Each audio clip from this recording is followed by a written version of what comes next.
ಭಾರತದ ಮಟ್ಟದಲ್ಲಿ ಅಲ್ಲಮನನ್ನು ಇಟ್ಟು ನೋಡ್ಲಿಕ್ಕೆ ಎಷ್ಟು ಆಸಕ್ತಿಯನ್ನು ವಹಿಸ್ತದೆಯೋ ಅದೇ ಸ್ಥಳೀಯ ಪಂಥಗಳ ಜೊತೆ ಇಟ್ಟು ನೋಡ್ಲಿಕ್ಕೆ ಆಸಕ್ತಿ ವಹಿಸೋದಿಲ್ಲ.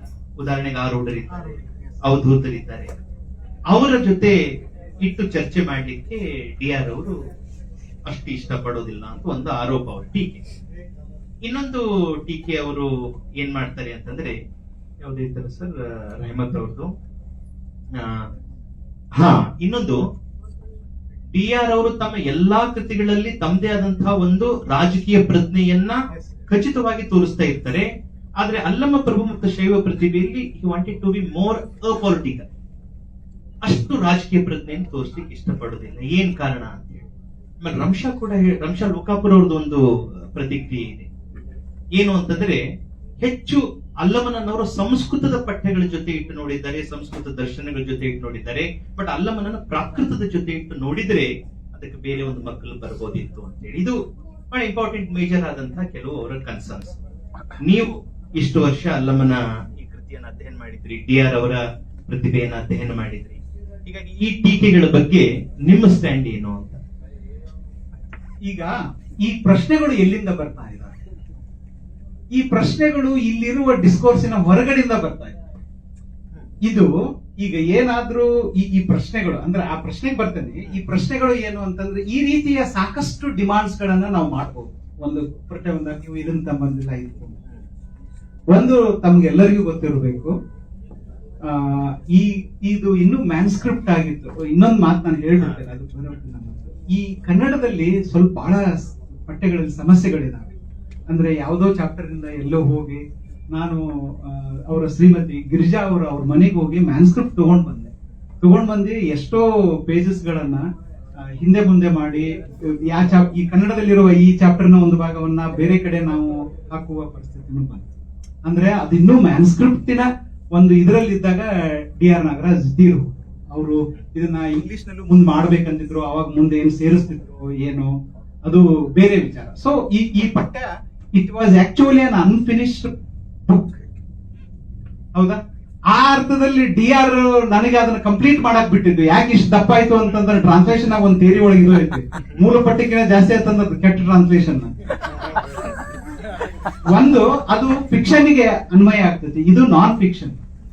ಇದಕ್ಕೆ ನಾನು ಒಂದು 64 ಪೇಜಿನ ಮುನ್ನುಡಿ ಬರ್ದೇನೆ. ಇದನ್ನ ಬರ್ದಿದ್ದೆ ಯಾಕೆ ಅಂತಂದ್ರೆ, ನಮ್ಮ ಕನ್ನಡಿಗರಿಗೆ ಎಲ್ಲರಿಗೂ ಗೊತ್ತಿರ್ತೈತಿ.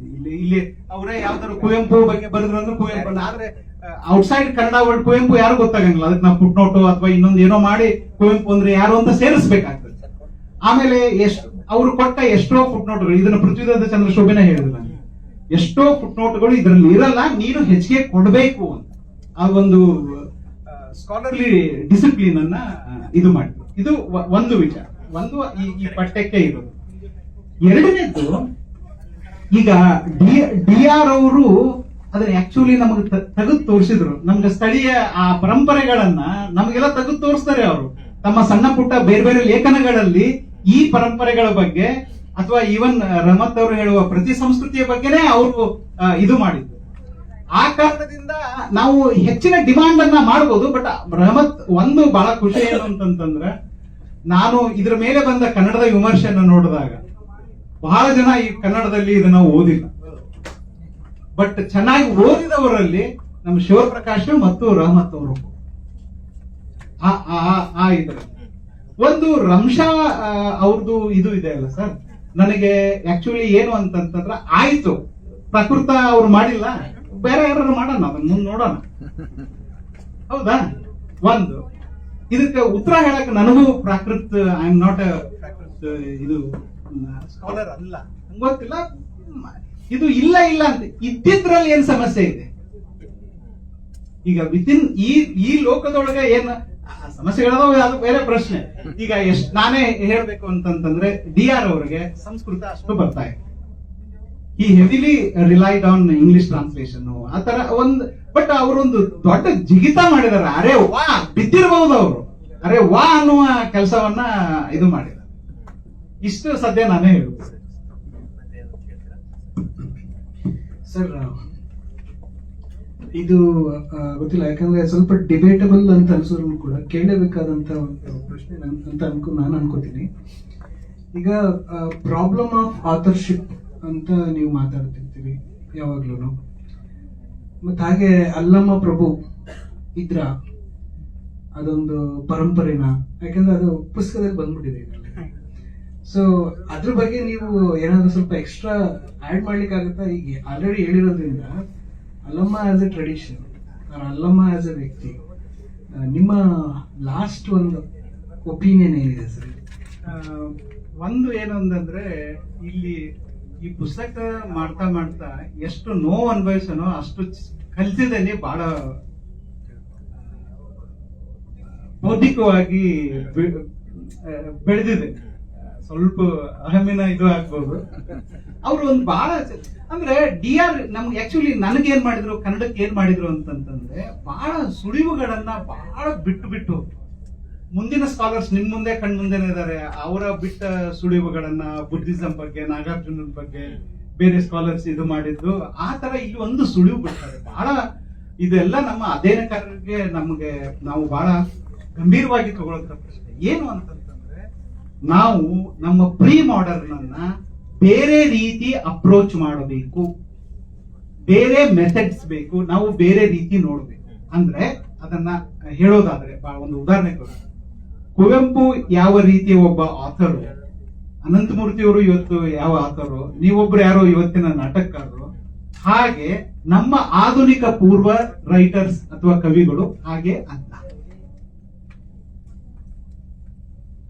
ನಮಗೆ ಆಕ್ಚುಲಿ ನಾವು ಹೆಂಗ್ ಮಾಡ್ಬಿಡ್ತೇವೆ ಮಾತಾಡ್ತೇವೆ ಅಂತಂದ್ರೆ, ಬಸವಣ್ಣ, ಅಕ್ಕಮದೇವಿ ಇವ್ರ ಬಗ್ಗೆ ಎಲ್ಲ ಅವ್ರ ಬರ್ಡೇ ನಮ್ಮ ಮುಂದೆ ಆಗೈತಿ ಅನ್ನಂಗ ಅಷ್ಟು ಖಚಿತ ಅದೊಂದು ಸ್ವಲ್ಪ ನಾವು ಇದರಿಂದ ಮಾತಾಡೋದು. ಹೌದಾ? ನೀವು ಆಥರ್ಶಿಪ್ ಬಗ್ಗೆ. ಸೊ ಈ ಪ್ರಾಜೆಕ್ಟ್ ಮಾಡ್ತಾ ಏನಂತಂದ್ರೆ, ಇಂಥ ನನಗೆ ರಿಸರ್ಚ್ ಟಾಪಿಕ್ ಹುಟ್ಟಿದ್ವು.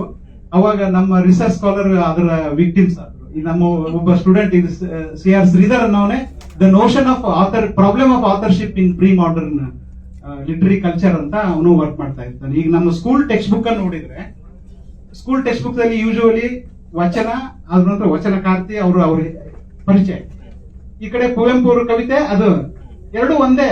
ನಮ್ಮ ಹುಡುಗರು ಏನ್ ಮಾಡ್ಬಿಡ್ತಾರೆ ಅಂದ್ರೆ, ನನ್ನ ಮಕ್ಕಳೇ ಅಂದ್ರೆ ಇವತ್ತು ಬಸವಣ್ಣ ಅವ್ರ ಬರ್ಡೇ ಅಂತ. ನಾನು ಇಲ್ಲಿ ಬುಕ್ ನಲ್ಲಿ ಬರ್ದಿದ್ದೇನೆ, ಆಕ್ಚುಲಿ ನನ್ ಬರ್ಡೇನ ಕರೆಕ್ಟ್ ಆಗಿಲ್ಲ. ನಮ್ ಟೀಚರ್ ಶಾಲೆ ಒಳಗೆ ಹಿಂಗ್ ಹಚ್ಚಿ ಅವತ್ತು ಒಂದು ಜೂನ್ ಜುಲೈದಾಗ ಹಚ್ಚಿದ್ರು. ಒಂದ್ 20-30 ವರ್ಷ ಆದ್ಮೇಲೆ ಗೊತ್ತಾಯ್ತು ನನ್ ಕರೆಕ್ಟ್ ಬರ್ಡೇ ಅಂತೇಳಿ. ಇದು ಲೇಟ್ 70s ಬಾರ್ನ್ ಮಾಡರ್ನ್ ಮನುಷ್ಯನಿಗೆ ಹಿಂಗಾದ್ರೆ ಇನ್ನು 12ನೇ ಶತಮಾನದವ್ರಿಗೆ ಹೌದಾ? ಒಂದು ಅಂದ್ರೆ ಏನು ಅಂತಂದ್ರೆ, ನಾವು ಸ್ವಲ್ಪ ಸೂಕ್ಷ್ಮವಾಗಿ, ನನಗೆ ಇದಕ್ಕೊಂದು ಸುಳಿವು ಸಿಕ್ಕಿದ್ದು ಎಲ್ಲಿ ಅಂತಂದ್ರೆ, ಚಾಮರಸನ ಪ್ರಭುಲಿಂಗ ಲೀಲೆ ಓದುವಾಗ ಚಾಮರಸ ಏನ್ ಹೇಳ್ತಾನೆ ಅಂತಂದ್ರೆ, ನಾನು ಅಲ್ಲಮನ ಕತೆ ಹೇಳ್ತೇನೆ ಅಂತ ಅನ್ನಲ್ಲ, ಅಲ್ಲಮ ಪ್ರಭುವಿನ ಸಂಪ್ರದಾಯದ ಕಥೆಯನ್ನ ಹೇಳ್ತೇನೆ ಅಂತಾನೆ. ಈ ಸಂಪ್ರದಾಯ ಅನ್ನೋದು ಬಹಳ, ಅದಕ್ಕಾಗಿ ಅಲ್ಲಮನ ಗದ್ದೆಗಳು 8-9 ಕರ್ನಾಟಕದಲ್ಲಿದಾವೆ. ಹಂಗಂದ್ರೆ ಅಲ್ಲಿ ಗದ್ದಿಗೆ ಅಲ್ಲಿ ಎಲ್ಲ ಗದ್ದಿಗಳಿಗೂ ಇದು ಮಾಡಿಬಿಟ್ರ. ಈ ಕಾರಣದಿಂದ ನಮ್ಮ ಆಧುನಿಕ ಪೂರ್ವ ಸಾಹಿತ್ಯ ಸಂಸ್ಕೃತಿಯನ್ನ ನಾವು ಒಂದ್ ಸ್ವಲ್ಪ ಬೇರೆ ರೀತಿ ನೋಡ್ಬೇಕು. ಅಂತಹ ಒಂದು ಇದನ್ನ ಬಹಳ ಚಂದ ಇವರು ಡೆವಲಪ್ ಮಾಡಿ ಕೊಟ್ಟಿದ್ದಾರೆ. ಕಂಪ್ಲೀಟ್ ಆಗಿಲ್ಲ. This project is an unfinished methodological project. ನಾವು ಅದಕ್ಕೆ ನಮ್ಮ ಸಂಪ್ರದಾಯವನ್ನ ಬೇರೆ ರೀತಿ ನಾವು ನೋಡ್ಬೇಕು ಅಂತ. ಈಗ ಬೇರೆಯವರು ಕೆಲವರು ಯಾರಾದರೂ ಆಸಕ್ತಿ ಇರೋರು ಪ್ರಶ್ನೆಗಳನ್ನ ಅಥವಾ ಪ್ರತಿಕ್ರಿಯೆ ಸಂಕ್ಷಿಪ್ತವಾಗಿ. ಎಲ್ಲರಿಗೂ ನಮಸ್ಕಾರ. ನಾನು ಪ್ರೊಫೆಸರ್ SL ಪಾಟೀಲ್ ಅಂತ, ಸಮಾಜಶಾಸ್ತ್ರದ ಪ್ರಾಧ್ಯಾಪಕ. ನಾನು ಒಂದು 50 ವರ್ಷದಿಂದ ಕನ್ನಡ ಸಾಹಿತ್ಯವನ್ನ ಒಂದಿಷ್ಟು ಬಹಳ ಅಂತಲ್ಲ ಓದ್ತೀನಿ. ಅದರದೇನು ಕನ್ನಡದ ಪ್ರತಿಭೆಗಳೇನು ಎಲ್ಲ ಸಾಹಿತಿಗಳು ಬಿಟ್ಟರೆ ಬೇರೆ ಜನಸಾಮಾನ್ಯರಿಗೆ ಅಲ್ಲಮ್ಮ ಅಷ್ಟು ಪರಿಚಿತ ಅಂತ ಅನಿಸ್ತಾ ಇಲ್ಲ. 50 ವರ್ಷ ನಾನು ಇದು ಓದೋನಿಗೆ ನನಗೆ ಅವರು ಅಷ್ಟು ಪರಿಚಿತರಲ್ಲ. ಯಾಕಿದಕ್ಕೆ ಕಾರಣ, ನಮ್ಮ ಸಾಹಿತಿಗಳು ಅಥವಾ ಜನರನ್ನ ಅಲ್ಲಮ್ಮ ಅದೇನೋ ನೀರಿಳಿಯದ ಗಂಟಲಲ್ಲಿ ಕಡುಬು ತುರುಕಿದಂತ ಆಯ್ತು ಗೊತ್ತಿಲ್ಲ. ಅದನ್ನ ತಾವು ತಿಳಿಸ್ಬೇಕು. ಅಲ್ಲಮ್ಮ ಯಾಕೆ ಅಣ್ಣ ಬಸವಣ್ಣಂಗೆ, ಅಕ್ಕ ಮಾದೇವಿಯಂಗೆ ಪಾಪ್ಯುಲರ್ ಫಿಗರ್ಗಳಾಗ್ಲಿಲ್ಲ ಅಂತ. ಅಲ್ಲ, ಇದನ್ನ ಇವರು ವಿಕ್ರಮ್ ಸರ್ ಹೇಳ್ಬೇಕು. ಇಲ್ಲ, ಆಮೇಲೆ ಇನ್ನೊಂದು, ಇಲ್ಲ ಸರ್ ಹಿರಿಯರಿದ್ದಾರೆ. ಒಂದು, ಅಲ್ಲಮ್ಮ ಜನಸಾಮಾನ್ಯರಲ್ಲಿ ಇಳದಿಲ್ಲ ಅನ್ನೋದೇ ತಪ್ಪು. ಆಕ್ಚುಲಿ ವಿದ್ವಾಂಸರಿಗಿಂತ ಹೆಚ್ಚು ಜನಸಾಮಾನ್ಯರಿಗೆ ಗೊತ್ತಿದ್ದಾರೆ. ಇದ್ರ ಅಲ್ಲಮ್ಮಂದ್ ಎಷ್ಟು ಜಾತ್ರೆ ಆಗ್ತದೆ, ಮಾಷಾಢದಾಗ ಆಗ್ತದೆ, ಅಷ್ಟೂರೊಳಗ ಆಗ್ತದೆ, ಅಲ್ಲಿ ಮಂಟೇಸ್ವಾಮಿಯಲ್ಲಿ ಆಗ್ತದೆ. ಎಷ್ಟು ವಿರಕ್ತಿ ಮಠಗಳಿದ್ದಾವೆ, ಎಷ್ಟು ಅಲ್ಲಮ ಪ್ರಭು ಸಂಪ್ರದಾಯಗಳಿದ್ದಾವೆ, ತತ್ವಪದಗಳಲ್ಲಿ ಎಷ್ಟು ಬಳಸ್ತಾರೆ. ಹಂಗ್ ನೋಡಿದ್ರೆ ವಿದ್ವಾಂಸರಿಗೆ ಕಡಿಮೆ ಗೊತ್ತು, ಜನಸಾಮಾನ್ಯರಿಗೆ ಬಹಳ ಗೊತ್ತು. ಬಟ್ ಅವರ ತಿಳುವಳಿಕೆ ಕ್ರಮ, ಅವರ ಆಲೋಚನೆ ಕ್ರಮದಲ್ಲಿ ಅವನು ಬೆರೆತುಕೊಂಡಿದ್ದಾನೆ. ಹೀಗಾಗಿ ನಮ್ಗಿಂತ ಹೆಚ್ಚು ಜನಸಾಮಾನ್ಯರಲ್ಲಿ ಅಲ್ಲಮ್ಮ ಬೆರೆತು ಹೋಗಿದ್ದಾನೆ. ಅದಕ್ಕೆ ಎಷ್ಟೆಲ್ಲ ಬೇರೆ ಬೇರೆ ಯಾವುದೋ ಪಂಥಗಳು, ಅನುಭವಿ ಪಂಥಗಳಲ್ಲಿ ಇದ್ದಾವೆ, ಅವೆಲ್ಲ ಅಲ್ಲಮ್ಮನಿಂದ ಬೇರೆ ಬೇರೆ ತರಹದ ಪಾಠಗಳನ್ನ ಕಲ್ತಂತ ಪಂಥಗಳು. ನಮ್ಮ ಮಾಂತೇಶ್ ನವಲ್ಕಲ್ ಅವರಿಗೆ ನಮ್ಗಿಂತ ಚೆನ್ನಾಗಿ ಗೊತ್ತಿದೆ, ಯಾಕಂದ್ರೆ ಅವ್ರು ಅಲ್ಲಮ್ಮದ ಎಕ್ಸ್ಪರ್ಟ್. ಅವರು ಜನಸಾಮಾನ್ಯರಲ್ಲಿ ಅಲ್ಲಮ್ಮ ಹೆಂಗ್ ಬೆರೆತು ಹೋಗಿದ್ದಾನೆ ಅಂತ ಹೇಳಿ. ಇಲ್ಲಂದ್ರೆ ಶೂನ್ಯ ಸಂಪಾದನೆಯಲ್ಲಿ ಅಲ್ಲಮ್ಮನಿಗೆ ಅಷ್ಟು ದೊಡ್ಡ ಸ್ಥಾನ ಸಿಗ್ತಾ ಇರ್ಲಿಲ್ಲ. ಇಲ್ಲ, ಅಲ್ಲಮ್ಮನ ಬಗ್ಗೆ ಜನಪದ ಹಾಡುಗಳು ಕೂಡ ತುಂಬಾ ಹುಟ್ಟಿದೆ. ಹೌದು. ಆಮೇಲೆ ವೀರಣ್ಣ ದೊಡ್ಡಾಟ ಒಂದ್ಸರಿ ಇದೇ ವರ್ಕ್ ಇದು ಮಾಡುವಾಗ ಧಾರವಾಡ ಆಕಾಶವಾಣಿ ಕೇಂದ್ರದೊಳಗ ದೊಡ್ಡಾಟ ಅಲ್ಲಮ್ಮನ ಬಗ್ಗೆ ಇದೆ ಸರ್, ಹೌದು. ಬಟ್ ನಿಮ್ ಪ್ರಶ್ನೆ ಇಲ್ಲಿಂದ ಬರ್ತದೆ ಅನ್ನೋದು ಗೊತ್ತು. ಇವತ್ತು ನಮ್ಮ ಸಾಂಸ್ಕೃತಿಕ ನಾಯಕ ಅನ್ನುವ ಮಾಡೋದರ ಹಿಂದಿನ ಒಂದು ರಾಜಕಾರಣ ಮತ್ತು ಆಧುನಿಕ ಕರ್ನಾಟಕದ ಒಂದು ಜಾತಿಯ ಕಾರಣಕ್ಕೋಸ್ಕರ ಯಾರ್ಯಾರು ಬೇಕು, ಯಾರ್ಯಾರು ಬರ್ಬೇಕು, ಅಥವಾ ಯಾರು ಸಿಲೆಬಸ್ ನಲ್ಲಿ ಬರ್ಬೇಕು ಏನು ಅನ್ನೋದು ಈ ತರದ ಒಂದು ರಾಜಕಾರಣ ನಿಮ್ದು ಅರ್ಥ ಆಗ್ತದೆ. ಆದ್ರೆ ಇದನ್ನ ಮನು ದೇವದೇವನ ಹೇಳ್ತಾರೆ ಮೋಸ್ಟ್ಲಿ. ಅಂದ್ರ ನಮ್ಮ ಕನ್ನಡ ಇದ್ರ ಮೇಲೆ ಬಹಳ ಇದು ಮಾಡಿದವರು ರಾಜ್ಕುಮಾರ್ ಮತ್ತು ಅಲಂ ಪ್ರಭು ಅಂತ ಹೇಳ್ತಾರೆ. ಒಬ್ಬ ಹಿಸ್ಟೋರಿಯನ್ ಹೇಳೋದ್ರಿಂದ ನಾನು ಈ ಮಾತನ್ನ ಹೇಳ್ತೇನೆ.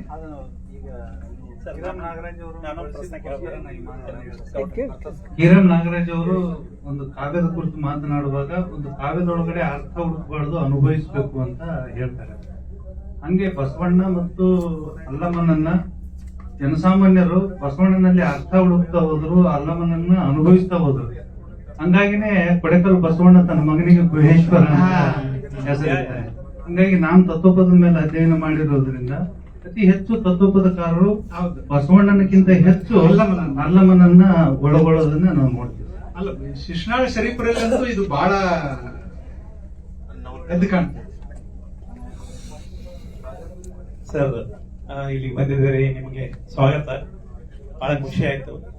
ಈಗ ನನ್ನ ಪ್ರಶ್ನೆ ಏನಂತಂದ್ರೆ, ಪ್ರಶ್ನೆ ಅಲ್ಲ ಇದು, ಅದ್ರಾಗ ಡಿ.ಆರ್. ನಾಗರಾಜ್ ಅವರು ಒಂದು ಮಾತನ್ನ ಹೇಳ್ತಾರೆ ಶೈವ ಪ್ರತಿಭೆಯಲ್ಲಿ. ಅಲ್ಲಮ್ಮ ಕಳೆದು ಹೋಗ್ತಾ ಇದ್ನೇನೋ ಅಂತಕ್ಕಂಥ ಮಾತನ್ನ ಒಂದ್ ಕಡೆ ಹೇಳ್ತಾರ. ಅಂದ್ರೆ ನಿನ್ನ ಹಾಗೆ ಕೆಂಜಡೆಗಳಿಲ್ಲ, ನಿನ್ನ ಹಾಗೆ ಡಮರುಗಳಿಲ್ಲ, ನಿನ್ನ ಹಾಗೆ ಗಂಗೆ ಮತ್ತು ಪಾರ್ವತಿಯರಿಲ್ಲ, ನನ್ನ ಗುಹೇಶ್ವರ ಇಂಡಿಪೆಂಡೆಂಟ್ ಅದನಂತಂದು ಘೋಷಣೆ ಮಾಡ್ತಾರ. ಆ ಸಂದರ್ಭದಲ್ಲಿ ಅಲ್ಲಮ್ಮ ಈ ಒಂದು ಫಾರ್ಮಲ್ ವೇನಿಂದ ಕಳ್ಸ್ಕೊಳಕ್ಕೆ ಟ್ರೈ ಮಾಡ್ತಾ ಇದ್ದಾನೆ ಅಂತಕ್ಕಂಥ ಮಾತನ್ನ ಅದ್ರಾಗ ಹೇಳ್ತಾರ. ಅದನ್ನ ಇಟ್ಕೊಂಡು, ಈ ವಚನಗಳನ್ನ ಇಟ್ಕೊಂಡು ಕೊರೆಕಲ್ ನಮ್ಮ ಗೌಡ್ರು ಹೇಳಿದ್ರಲ್ಲ, ಕೊಡೆಕಲ್ ಸಂಪ್ರದಾಯ ಹುಟ್ಟಿತು ಅಂತಕ್ಕಂಥದ್ದು ಚರ್ಚೆ ಇದೆ. ಆದ್ರೆ ಇದೆ ಅಂದ್ರೆ ಏನೋ ಅದು ಸಾಂಪ್ರದಾಯಿಕ ಇದರಿಂದ ಅಸಾಂಪ್ರದಾಯಿಕ ಮಾರ್ಗದ ಕಡೆ ಚಲಿಸ್ತಿ ಅಂತಕ್ಕಂಥದ್ದು. ಇದ್ರ ಬಗ್ಗೆ ತಮ್ಮ ಅಭಿಪ್ರಾಯ?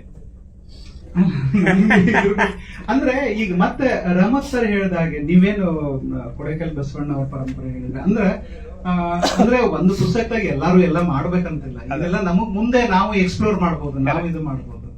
ಆ ಅರ್ಥದಲ್ಲಿ Allama's presence in different discourses, especially ಪಾಮರ ಪರಂಪರೆ ಅಂತ ನಾವೇನ್ ಕರಿತೀವಿ, ಫೋಕ್ ಲಿಟರರಿ ಟ್ರೆಡಿಷನ್ ಅಂತ ಏನಿದೆ, ಅದನ್ನ ಮಂಟೇಸ್ವಾಮಿ ಕಾವ್ಯದ ಫಸ್ಟ್ ಟೈಮ್ ಆ ರೀತಿ ಒಂದು ಯಾವ್ದಾದ್ರು ಲಿಟರರಿ ಹಿಸ್ಟ್ರಿ, ಇದು ಲಿಟರರಿ ಹಿಸ್ಟ್ರಿ ಬುಕ್ ಕೂಡ ಆ ರೀತಿ ಒಂದು ಬಹಳ ಸ್ಪೇಸ್ ಕೊಟ್ಟಿದ್ದು ಬಹುಶಃ ಇದೆ ಅಂತ ನಂಗೆ ಅನಿಸ್ತದೆ. ಆ ದೃಷ್ಟಿಯಿಂದ ನಾವು ಅದನ್ನ ಎಕ್ಸ್ಪ್ಲೇನ್ ಮಾಡ್ಬೇಕು. ಅವರು ಒಂದ್ ಕಡೆ ಹೇಳ್ತಾರೆ ಅಲ್ಲಮ್ಮ ಎಕ್ಸಾಕ್ಟ್ ಹೀಗೆ ಇಲ್ಲ, ನಂಗೆ ನೆನಪಿಲ್ಲ, ಬಟ್ ಅದನ್ನ ಸಮರೈಸ್ ಮಾಡ್ತಾರೆ. ಹೆಂಗೆ ಅಂತಂದ್ರೆ ನನ್ಗೆ ಅನಿಸ್ತೈತೆ ಅವರು ಅನ್ಕಾನ್ಸಿಯಸ್ಲಿ ಫ್ರಾಯ್ಡಿಯನ್ ಸೈಕೋ ಅನಾಲಿಸಿಸ್ ಅನ್ನ ಯೂಸ್ ಮಾಡ್ಬೇಕಂತಂದ್ರೆ probably he wanted to be modern Allama ಅನ್ನೋ ಹಾಗೆ ಬರೀತಾರೆ. ಒಂದ್ ಕಡೆ ಬರ್ಕೊಂಡ್ಬಿಡ್ತಾರೆ. ಅದು ಆಕ್ಚುಲಿ ಇದ್ರೊಳಗಿಲ್ಲ, ಮ್ಯಾನ್ಸ್ಕ್ರಿಪ್ಟ್ ನಲ್ಲಿ ಏನು ಅಂತಂತಂದ್ರೆ ಅಲ್ಲಮ್ಮ ಕೈಗೆ ಸಿಗೋದಿಲ್ಲ, ಅಲ್ಲಿಂದ ಇಲ್ಲಿ ಹಾರ್ತಾನೆ, ಅವನ ಹಾಗೆ ನಾವು ಜಿಗಿಯಬೇಕನ್ನೋ ಉತ್ಕಟ ಅಂತ ಹೇಳಿ ಬರ್ಕೊಂತಾರೆ. ನಾ ಇದ್ರೊಳಗೆ ತಗೊಂಡ್ಬಂದಿದ್ದೆ, ಬಹುಶಃ ಈಗ ಎಕ್ಸಾಕ್ಟ್ ನೆನಪಿಲ್ಲ, ಬಹುಶಃ ಇದ್ರೊಳಗೆ ಇದನ್ನ ಇಲ್ಲ ಅಂತ ಅನಿಸ್ತದೆ. ಸೊ ಅಲ್ಲಮ್ಮನ ಆ ರೀತಿ ನಾವು ಎಕ್ಸ್ಪ್ಲೋರ್ ಮಾಡ್ಬೇಕು. ಅಂದ್ರೆ ಇವರೊಂದು ಬಹಳ ನಮ್ಗೆ ಫರ್ಟೈಲ್ ಗ್ರೌಂಡ್ ಬಿಟ್ಟು ಹೋಗಿದ್ದಾರೆ. ಅದ್ವೈತ ಮತ್ತು ಅದ್ವಯ ಅಂತ ಎರಡು ಪದಗಳನ್ನ ಬಳಸ್ತಾರೆ. ಹೌದು, ಅವೆರಡರ ನಡುವಿನ ವಂಡರ್ಫುಲ್ ಕ್ವೆಶನ್. ಇದು ನೋಡ್ರಿ, ಟ್ರಾನ್ಸ್ಲೇಷನ್ ಪ್ರೊಸೆಸ್ ಕೇಳಿದ್ರಲ್ಲ, DR ಇಷ್ಟು ಹೇಳಿ ಬಿಟ್ಟು ಬಿಡ್ತಾರ. ಸಂಕಟ ನಂದು ಏನಂದ್ರೆ, ಈ ಇಂಗ್ಲಿಷ್ ಲೀಡರ್ಸಿಗೆ ಹೇಳ್ಬೇಕಲ್ಲ, ಒಂದ್ ಕಡೆ ಅದ್ವಯ ಅಂತಾರೆ, ಅಲ್ಲಿ ನನಗೆ ರಹಮತ್ ಅವರ ಸಹಾಯ ಬಂತು. ಏನು ಅಂದ್ರೆ, ನಮಗ್ ಗೊತ್ತಿರುವ ಅದ್ವೈತ ಇದೆ ಅಲ್ಲ, ಅದ್ವೈತ ಇವರು ರಹಮತ್ ಅವರು ಇಂಟರ್ಪ್ರಿಟೇಷನ್ ನಂದಲ್ಲ, ಅದನ್ನ ಯಥಾವತ್ತಾಗಿ ನಾನು ಇಟ್ಟಿದ್ದೀನಿ. ನನ್ನ ಕೆಲಸ ಏನಂತಂದ್ರೆ ಕ್ಯಾರಿಯರ್, ನಾನೇ ಸೃಷ್ಟಿಸೋವಲ್ಲ. ಅದ್ವೈತ ಅಂತಂತಂದ್ರೆ ಎರಡು ಇದಾವಲ್ಲ, ಅವು ಬೇರೆ ಅಲ್ಲ, ಒಂದು ಅನ್ನೋ. ಅದ್ವಯ ಅಂದ್ರೆ ಎರಡು ಇಲ್ಲ, ಒಂದೇ. Thanks to Rehmat. ಗೊತ್ತಿಲ್ಲ ನನಗೆ ಇದೆಷ್ಟು ಅಪ್ರೋಪ್ರಿಯೇಟ್ ಅಂತ ಹೇಳಿ. ಈಗ ಪೋಸ್ಟ್ ಸೆಕೆಂಡ್ ವರ್ಲ್ಡ್ ವಾರ್ ಕಾಲದಲ್ಲಿ ನಮಗೆ ನಾವು ವೆಸ್ಟರ್ನ್ ಸೆಂಟ್ರಿಸಿಸಮ್ ಇಂದ ಆಚೆ ಬರಬೇಕು, ಯೂರೋ ಸೆಂಟ್ರಿಸಿಸಮ್ ಇಂದ ಆಚೆ ಬರಬೇಕು ಅಂತ ಚರ್ಚೆಯಿಂದ ಒತ್ತಡಗಳು ಇತ್ತು. ಬಟ್ ಇವತ್ತಿನ ಕಾಲಕ್ಕೆ ಮೇ ಬಿ ಇವತ್ತಿನ ಗ್ಲೋಬಲ್ ಪಾಲಿಟಿಕ್ಸ್, ಜಿಯೋ ಪಾಲಿಟಿಕ್ಸ್ ಅದು ಮೀರಾಗಿದೆ. So today the nation state no more exactly. So ಹೀಗಿರೋದ್ರಿಂದ ಈಗ ನೀವು ಮಾತಾಡ್ಬೇಕಾದ್ರೆ ನನಗೆ ಅನ್ಸುತ್ತೆ ಅಲ್ಲಮ್ಮ ಮಾತಾಡಿದ್ದು ಲೋಕದ ಜೊತೆ. ಹೌದು. So reducing him into an Indian tradition, how it is appropriate ಅಂತ ಅಂದ್ರೆ, ಈಗ ಅಲ್ಲಮ್ಮನ ಮೂಲಕ ನೀವು ನೋಡುವ ಒಂದು ಚೌಕಟ್ಟು ಅದು ಗ್ಲೋಬಲ್ ಆಗಿರಬೇಕು ಅಂತ ನಾನು ಹೇಳ್ತೇನೆ. ಜಾಗತಿಕವಾದ ಜ್ಞಾನ ಚೌಕಟ್ಟು ಬಗ್ಗೆ ನಾವು ಮಾತಾಡಬೇಕು. ಸೊ ರೆಡ್ಯೂಸಿಂಗ್ ಅಲ್ಲಮ್ಮ R any other philosophers of our land to Indian tradition, I think that might not be an appropriate way of putting him today in 21st century. I think you have an answer to it. ಆಮೇಲೆ ಅಲ್ಲ, ಯಾವುದೇ geographical ಹೋಗಿರೋಷ್ಟು problematic. ಅಲ್ಲಮನ ಕಾಲದಲ್ಲಿ ಕನ್ನಡನೂ ಇರಲಿಲ್ಲ, ಕರ್ನಾಟಕ ಅನ್ನೋಂಥ ಅಷ್ಟು ಪರಿಕಲ್ಪನೆಯೂ ಇರಲಿಲ್ಲ. ಮತ್ತೆ ಈ ಶರಣ ಪರಂಪರೆಯನ್ನು ನೋಡ್ತು ಅಂತಂದ್ರೆ ಅದರೊಳಗೆ ಇರುವಂತ ಜನಗಳು ಕೇರಳದಿಂದ ಬಂದವರಿದ್ದಾರೆ, ಗುಜರಾತಿಂದ ಬಂದವರಿದ್ದಾರೆ, ಕಾಶ್ಮೀರದಿಂದ ಬಂದವರಿದ್ದಾರೆ ಅಂತ ನಮ್ಮ ಸಂಪ್ರದಾಯ. ಎಷ್ಟು ಮಟ್ಟಿಗೆ ನಿಜವೂ ನಮಗೂ ಗೊತ್ತಿಲ್ಲ. ಈ ಹಿನ್ನೆಲೆಯಲ್ಲಿ ನಾವು ಸಾಮಾನ್ಯವಾಗಿ ಏನ್ ಮಾಡ್ತೀವಿ ಅಂದ್ರೆ, ಥಿಯರಿ ಅಂದ್ರೆ ಆಚೆ ಇದೆ, ಅದನ್ನ ತಗೊಬಂದು ನಮ್ಮ ಪಠ್ಯಗಳಿಗೆ ಅನ್ವಯಿಸೋದು ನಮ್ಮ ಜವಾಬ್ದಾರಿ. ಈ ಕೆಲಸ ಮಾಡ್ಕೊಂಡ್ ಬಂದಿದ್ದು. ಅವ್ರು ಹೇಳ್ದಂಗೆ ಇಂದಿನ ವಿದ್ವಾಂಸರು ಏನ್ ಮಾಡಿದ್ರು, ಆಕಾರ ನಿರ್ಮಾಣಗಳನ್ನ ಮಾಡಿದ್ರು. ಎಲ್ಲವನ್ನು ಸಂಗ್ರಹಿಸಿ ಅದಕ್ಕೊಂದು ಆಕಾರ ಕೊಟ್ಟು ಪುಸ್ತಕ ರೂಪದಲ್ಲಿ ತರುವಂಥದ್ದು, ಅದು ಆಕಾರ ನಿರ್ಮಾಣ. ಆ ಆಕಾರವನ್ನ ನಿರ್ಮಿಸಿದ ಮೇಲೆ ನಾವುಗಳು ನಮ್ಮ ರಾಜಕೀಯ ಅಗತ್ಯಗಳಿಗೆ ಅವುಗಳನ್ನು ವಿಶ್ಲೇಷಣೆ ಮಾಡ್ಕೊಳ್ತೀವಿ. ಅಕ್ಕನಿರ್ಬೋದು, ಅಲ್ಲಮ್ಮ ಇರ್ಬೋದು, ಅಥವಾ ಇನ್ನು ಮುಂದಕ್ಕೆ ಹೋದ್ರೆ ವಚನಗಳನ್ನ ಸಂಗ್ರಹ ಮಾಡ್ಬೇಕಾದ್ರೆ ಅಳಕಟ್ಟಿಯವರು ಬಸವಣ್ಣನದೆಂದು ಹೇಳಲಾಗುವ ವಚನಗಳು ಅಂತಾರೆ.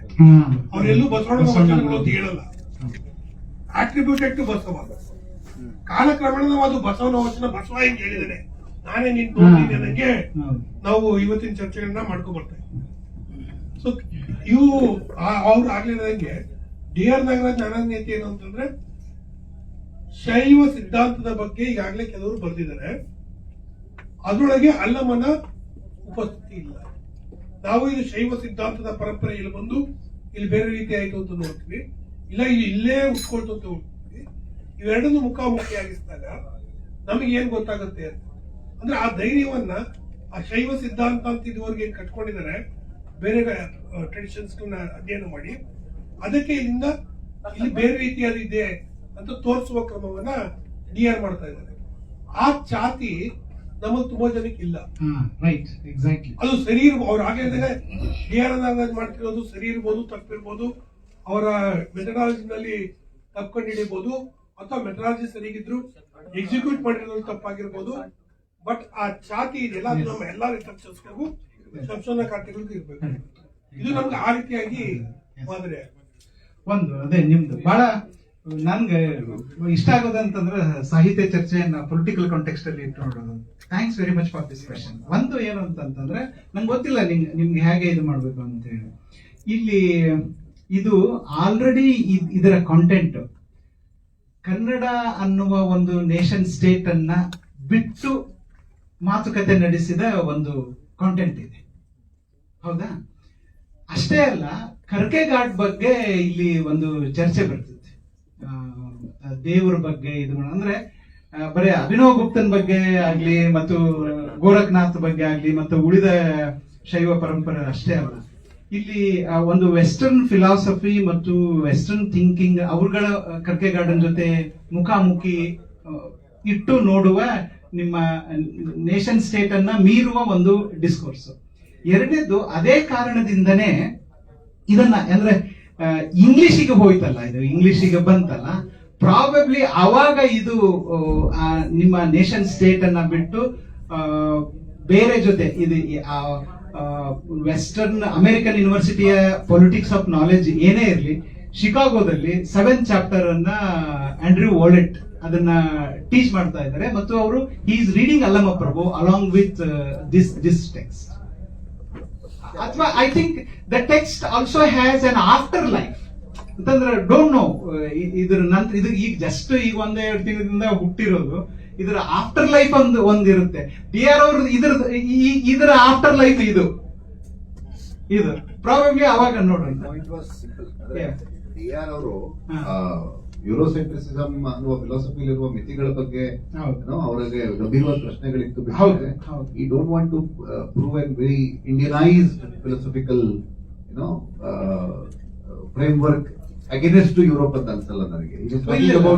ಲೋಕ ಇಲ್ಲ ಅದು ಕರೆಕ್ಟ್, ಬಟ್ ಆಕ್ಚುಲಿ ಅವರು ಬಹಳ ಕ್ಲಿಯರ್ ಆಗಿ ಮೆನ್ಷನ್ ಮಾಡ್ತಾರೆ, ವೆಸ್ಟರ್ನ್ ಥಿಯರಿಗಳ ಹೆಜಿಮನಿ ಇದೆ ಅಲ್ಲ, ಅದರಿಂದ ಅಲ್ಲಮನ ಸಂದರ್ಭದಲ್ಲಿ ಅದನ್ನ ಬಿಡಿಸಿಕೊಳ್ಳುವ ಪ್ರಯತ್ನ ಅಂತ ಹೇಳ್ತಾರೆ. ಸಾಹಿತ್ಯ ಕಥನದೊಳಗೆ ಇದನ್ನೆಲ್ಲ ಮಾತಾಡಿದ್ದಾರೆ ಮತ್ತು ಹೆಚ್ಚು ಕಡಿಮೆ ಅದನ್ನು ಬಟ್ ಎಲ್ಲಾ ಕಡೆನೂ ಆಗಿಲ್ಲ. ಅದು ಅವರು ನ್ಯಾಚುರಲ್ ಆಗಿ ಅಲ್ಲಿ ಮಾರ್ಕ್ಸ್ ಆಗ್ಬೇಕಂತನೂ ಇಲ್ಲ. ನಾವು ಸಮಪಾತಳಿಯಲ್ಲಿ ಅವ್ರ ಜೊತೆಗೆ ಎದುರಾಗಕ್ಕೆ ಸಾಧ್ಯ ಆಯ್ತು ಅಂತಂದ್ರೆ ಅವರು ಬೆಂಗಾಲಿ ಆಗ್ಲಿ, ಕಾಶ್ಮೀರ್ ಆಗ್ಲಿ, ಅಥವಾ ಜರ್ಮನ್ ಆಗ್ಲಿ ಅಥವಾ ಫ್ರೆಂಚ್ ಆಗ್ಲಿ ಏನು ಸಮಸ್ಯೆ ಇಲ್ಲ. ಅದು ಪಾಶ್ಚಾತ್ಯ ಅನ್ನೋ ಕಾರಣಕ್ಕೆ ನಿರಾಕರಿಸುವುದು ತಪ್ಪು, ಪಾಶ್ಚಾತ್ಯ ಅನ್ನುವ ಕಾರಣಕ್ಕೆ ಸಮಪಾತಳಿಯಲ್ಲಿ ನಿಂತು ಯಾರು ಬೇಕಾದ್ರೂ ಒಂದು ಪದ ಬಳಸಿದ್ದಾರೆ, ಪಶ್ಚಿಮದ ಸಂಸ್ಕೃತಿ ಚಿಂತನೆಗಳ ದಾಸ್ಯದಿಂದ ಅಂತ, ದಾಸ್ಯದಿಂದ ಬಿಡುಗಡೆಗೊಳ್ಳೋದು ಅಷ್ಟೇ. ಅದು ನನಗೆ ಹೇಳೋದು, ಅದು it is a crisis of West itself. ಅದು ಪಾಶ್ಚಾತ್ಯದ ಸಮಸ್ಯೆನೇ ಹೊರತು ನಾವು ಅದಕ್ಕೆ ಪರ್ಯಾಯವಾಗಿ ಇದನ್ನೇನೋ ಮಾತಾಡ್ಬೇಕು ಅಂತ. Actually Gandhi was good in that, so he was try to eradicate the crisis of West. I think DR larger project was that actually. Universalisation ಅಂತ ಕ್ಲೇಮ್ ಮಾಡ್ಕೊಳ್ಳೋದು. ಈಗ ನನಗೆ ಇದು ಮಾಡ್ತಾ ಇವರು ಏನ್ ಹೇಳ್ತಾರೆ, ಇದು ಕಂಪ್ಲೀಟ್ಲಿ ಹರ್ಮಿನಾಟಿಕಲ್ ಸ್ಟಡಿ, ವಚನಗಳನ್ನ ಇಂಟರ್ಪ್ರೇಟ್ ಮಾಡೋದು. ನೀವು ಅಂತಂದ್ರೆ ಲಿಂಗ ಬೀಳುವುದನ್ನ, ಬಾಬ್ರಿ ಮಸೀದಿಯ violence based religion based violence ಜೊತೆ ಇಂಟರ್ಪ್ರಿಟ್ ಮಾಡ್ತಾರೆ, ಫಾಲಿಂಗ್ ಆಫ್ ಲಿಂಗ. ಆಮೇಲೆ ಈ ಫುಡ್ ಕಲ್ಚರ್ ಬಗ್ಗೆ, ಫುಡ್ ಇದ್ರ ಬಗ್ಗೆ ಇದನ್ನೆಲ್ಲ ಮಾಡಿ ಅವಾಗ ಹುಳ್ಳಿ ಫುಡ್ ಇದನ್ನ ತಗೊಂಡು ಹಿಲ್ಲಿಗೆ ಹೋದ್ರು, ಗುಡ್ಡಕ್ಕೆ ಹೋದ್ರು, ಅಲ್ಲಿ ಏನು ಇದು ಮಾಡ್ಲಿಲ್ಲ ಅನ್ನೋದ್ರಲ್ಲಿ ಇವ್ರು ಇಂಟರ್ಪ್ರಿಟ್ ಮಾಡ್ತಾರೆ. ಅದಕ್ಕಾಗಿ ಔಟ್ಸೈಡ್ ದ ಟೆಕ್ಸ್ಟ್ ಅಲ್ಲಿ ಯಾವ್ದು ಎಂಪಿರಿಕಲ್ ರಿಯಾಲಿಟಿ ಇಲ್ಲ, but DR knows it. But interesting thing ಏನು, ಬಟ್ ಸ್ವಲ್ಪ ಕಾಂಪ್ಲಿಕೇಟೆಡ್ ಗೊತ್ತು ನನ್ಗೆ ಇದ್ರ ಬಗ್ಗೆ ಸ್ಪಷ್ಟವಾದ ಕಲ್ಪನೆ ಇಲ್ಲ. ಏನು ಅಂತಂದ್ರೆ ಅಭಿನವ ಗುಪ್ತನ ಸಂಕಲನಾನುಸಂಧಾನ ಅನ್ನುವ ಒಂದು ಕಾನ್ಸೆಪ್ಟ್ ಅನ್ನ ಯೂಸ್ ಮಾಡ್ತಾರೆ. ಏನು ಅಂತಂತಂದ್ರೆ ಬೇರೆ ಬೇರೆ ಚೆಲ್ಲಾಪಿಲ್ಲಿ ಆಗಿರುವ ಸಂಗತಿಗಳನ್ನ, ಡಿಸ್ಕೋರ್ಸ್ಗಳನ್ನ ಒಟ್ಟಾರೆಯಾಗಿ ಕಟ್ಟಿ ಇಂಟರ್ಪ್ರಿಟ್ ಮಾಡುವ ಒಂದು ಮೆಥಡಾಲಜಿ, ಆ ಸಂಕಲನಾನುಸಂಧಾನವನ್ನ ನಾನು ಮಾಡ್ತಾ ಇದ್ದೀನಿ ಅಂತ ಇಲ್ಲಿ ಹೇಳ್ತಾರೆ. ನನಗೆ ಜರ್ಮನ್ ಹರ್ಮಿನಾಟಿಕ್ಸ್ ಮಾಡುವ ಹರ್ಮಿನಾಟಿಕ್ ಸರ್ಕಲ್ ಅನ್ನೋದಿದೆ, ಪಾರ್ಟ್ ಅಂಡ್ ಹೋಲ್ ರಿಲೇಶನ್ಶಿಪ್, ಅದೇ ಅಂತ ಅನ್ಸುತ್ತೆ.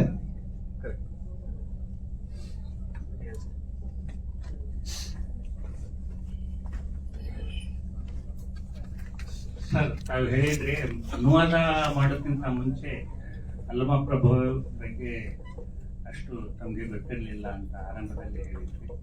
ಯಾಕಂದ್ರೆ ಇದು ದಾರ್ಶನಿಕ ವಿಷಯ ಆಗಿರೋದ್ರಿಂದ, ಯಾಕಂದ್ರೆ ನಾನು ಸಹ ದಾರ್ಶನಿಕತೆಯ ಆ ಹಿನ್ನೆಲೆಯವನ್ನು ಇಲ್ಲದೆ ಇದ್ರೂ ಸಹ ನಾನು ಅನುವಾದ ಮಾಡಿದ್ರಲ್ಲ, ಯಾವುದೇ ಒಂದು ಹಂತದಲ್ಲಿ ಆ ಪುಸ್ತಕದ ಅನುವಾದ ಅತ್ಯಂತ ಕ್ಲಿಷ್ಟ ಅಂತ ತಮಗೆ ಅನಿಸುತ್ತೆ. ಮತ್ತೆ ಅದು ಯಾವುದು? ಮತ್ತೆ ಇನ್ನೊಂದು ಕ್ವೆಶನ್, ತಾವು ಆರಂಭದಲ್ಲಿ ಈ ಪ್ರತಿಭೆ ಮತ್ತು ಇಮ್ಯಾಜಿನೇಷನ್ ಬಗ್ಗೆ ಇಮ್ಯಾಜಿನೇಷನ್ ಅಂತ ಶಬ್ದದ ಬಗ್ಗೆ ತಾವೇನು ಉದಾಹರಣೆಗಳನ್ನು ಕೊಟ್ಟಿರಿ ಅದು ಲೌಕಿಕವಾದಂತಹ ಅರ್ಥವನ್ನು ಉಳ್ಳದ್ದು.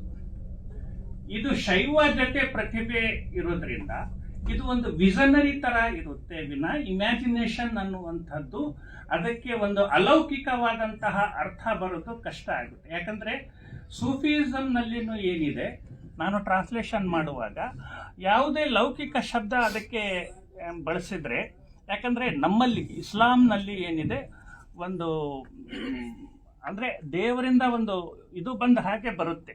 ಅಂದ್ರೆ ಕುರಾನಿನ ಅವತರಣಿಕೆ ಆದಿದ್ದು ಸಹ ಅದೇ ತರಹ. ಹೀಗಾಗಿ ಅದನ್ನು ಇಮ್ಯಾಜಿನೇಷನ್ ಅಂದ್ರೆ ಅದು ತಾವು ಎಷ್ಟು ಅದಕ್ಕೆ ಅರ್ಥ ಕೊಟ್ಟರು ಅದು ಒಂದು ಕಲ್ಪನೆಯ ಮಾದರಿಯಲ್ಲಿನೇ ಪ್ರತಿಯೊಬ್ಬರು ತಿಳ್ಕೊತಾರೆ. ಬಹುಶಃ ಕೆಲವರು ವಿಕ್ರಮ್ ವಿಸಾಜಿ ಅಥವಾ ಇವ್ರು ತಿಳ್ಕೊಂಡ್ರೆ ಎಲ್ಲ ಬುಕ್ ಓದವರು ಎಲ್ಲರೂ ಇರ್ತಾರೆ. ಹೀಗಾಗಿ ಅದು ಅಷ್ಟೊಂದು ಸೂಕ್ತ ಅಲ್ಲ ಅಂತ ನನ್ಗೆ ಅನ್ಸುತ್ತೆ. ಮೊದ್ಲೇ ಇದು ಪ್ರಶ್ನೆ, ಡಿಫಿಕಲ್ಟಿ ಆಫ್ ಟ್ರಾನ್ಸ್ಲೇಟಿಂಗ್ ದಿಸ್ ಪ್ರತಿ ಕ್ಷಣನೂ ಸಫರ್ ಆಗಿದೆ. ಎಷ್ಟ್ರ ಮಟ್ಟಿಗೆ ಈ ಮಾರಾಯ ಹಿಂಗ್ ಯಾಕೆ ಬರೋದಪ್ಪ ಅಂತ ಬಹಳ ಕಷ್ಟ. ಒಂದು ತತ್ವ ಜ್ಯೋತಿಷ್ಯ ಅಂತಾರೆ, ಏನು ಆಮೇಲೆ ಗೊತ್ತಾಯ್ತು ಅವ್ರ ಸ್ಟೂಡೆಂಟ್ಸ್ ಅವ್ರ ವೊಕ್ಯಾಬ್ಯುಲರಿ ಇದು ಮಾಡಕ್ ಅವ್ರ ಸ್ಟೂಡೆಂಟ್ಸ್ ಫ್ರೆಂಡ್ಶಿಪ್ ಮಾಡ್ಬೇಕಾಯ್ತು. ಅವ್ರು ಹೇಳಿದ್ರು ಫಿಲಸಾಫಿಕಲ್ ಸ್ಪೆಕ್ಯುಲೇಷನ್, ತತ್ವ ಜ್ಯೋತಿಷ್ಯ.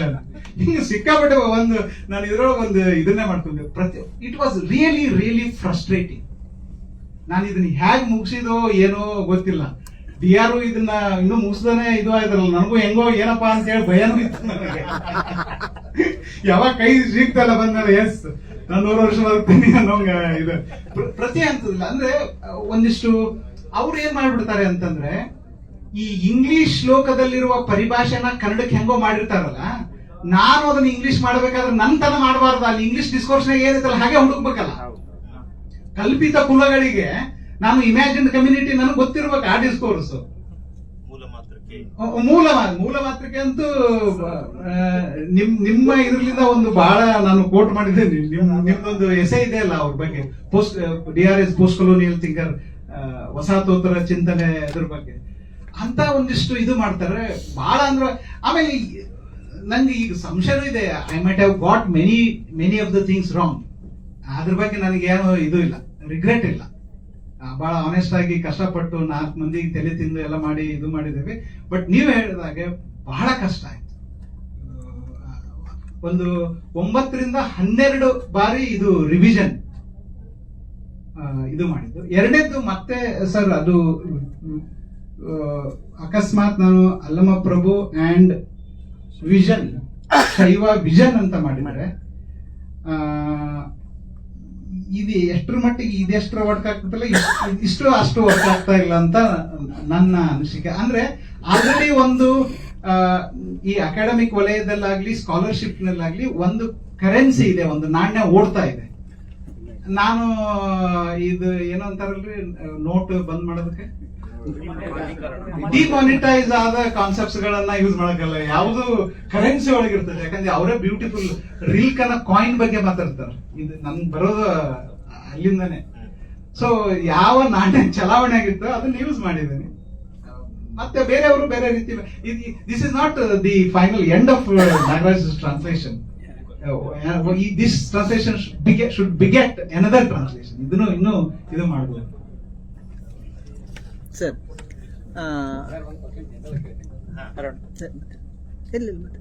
Sir, I am Dr. Gurraj from Computer Science Department, Central State Karnataka. So here, first of all, my general question, because I don't know aware about all these novels and that kind of things. Present days, young generation people, they are going through the technology. As a technologist, my question is, how you can bring the young students to come to read this kind of the books? Because you are bringing the books in the form of physical text. So, is it possible to go for certain kind of AI technology to come up in the form of online? Then only young generation students can read out all these kind of things.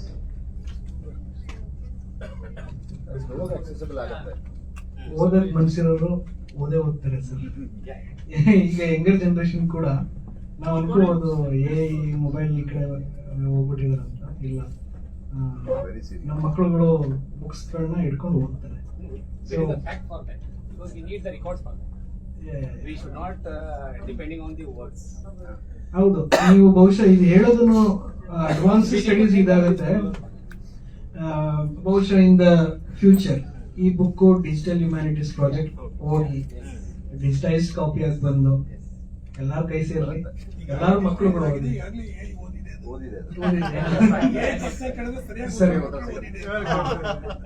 Digital ಈ copy ಇತ್ತಂದ್ರೆ ಖಂಡಿತವಾಗ್ಲೂ ಮಕ್ಕಳು access ಮಾಡ್ತಾರೆ. Have you observed any kind of difference in terms of your interpretation as well as AI interpretation? ಅದಾಯ್ತು. ಆಮೇಲೆ ಇನ್ನೊಂದು ನೀವು ಹೇಳಿದ ಇದು ಲಾರ್ಜರ್ ಇದು ಈ ಟೆಕ್ಸ್ಟಿನ ಪ್ರಶ್ನೆ ಇಲ್ಲ. ನೀವು ಹೇಳ್ತಾ ಇರೋದು ಕ್ರೈಸಿಸ್ ಆಫ್ ಹ್ಯುಮ್ಯಾನಿಟೀಸ್. ನಾವೇನು ಒಟ್ಟಾರೆ ಬರೀ ಅಲ್ಲಮಂದಲ್ಲ, ಉಳಿದ ಎಲ್ಲ ಸಾಹಿತ್ಯ ಅಥವಾ ಸಂಸ್ಕೃತಿಗೆ ಸಂಬಂಧಪಟ್ಟಂತ ಇವುಗಳನ್ನ ಈ ಜನರೇಷನ್ ಹೆಂಗ್ ಮುಟ್ಟಬೇಕು ಅನ್ನೋದು it's a very very valid this thing. But readymade answers ಕಷ್ಟ.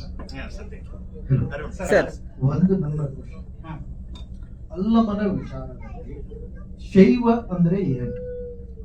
ಬೇಸಿಕ್ ಮೂಲ ಪ್ರಶ್ನೆ.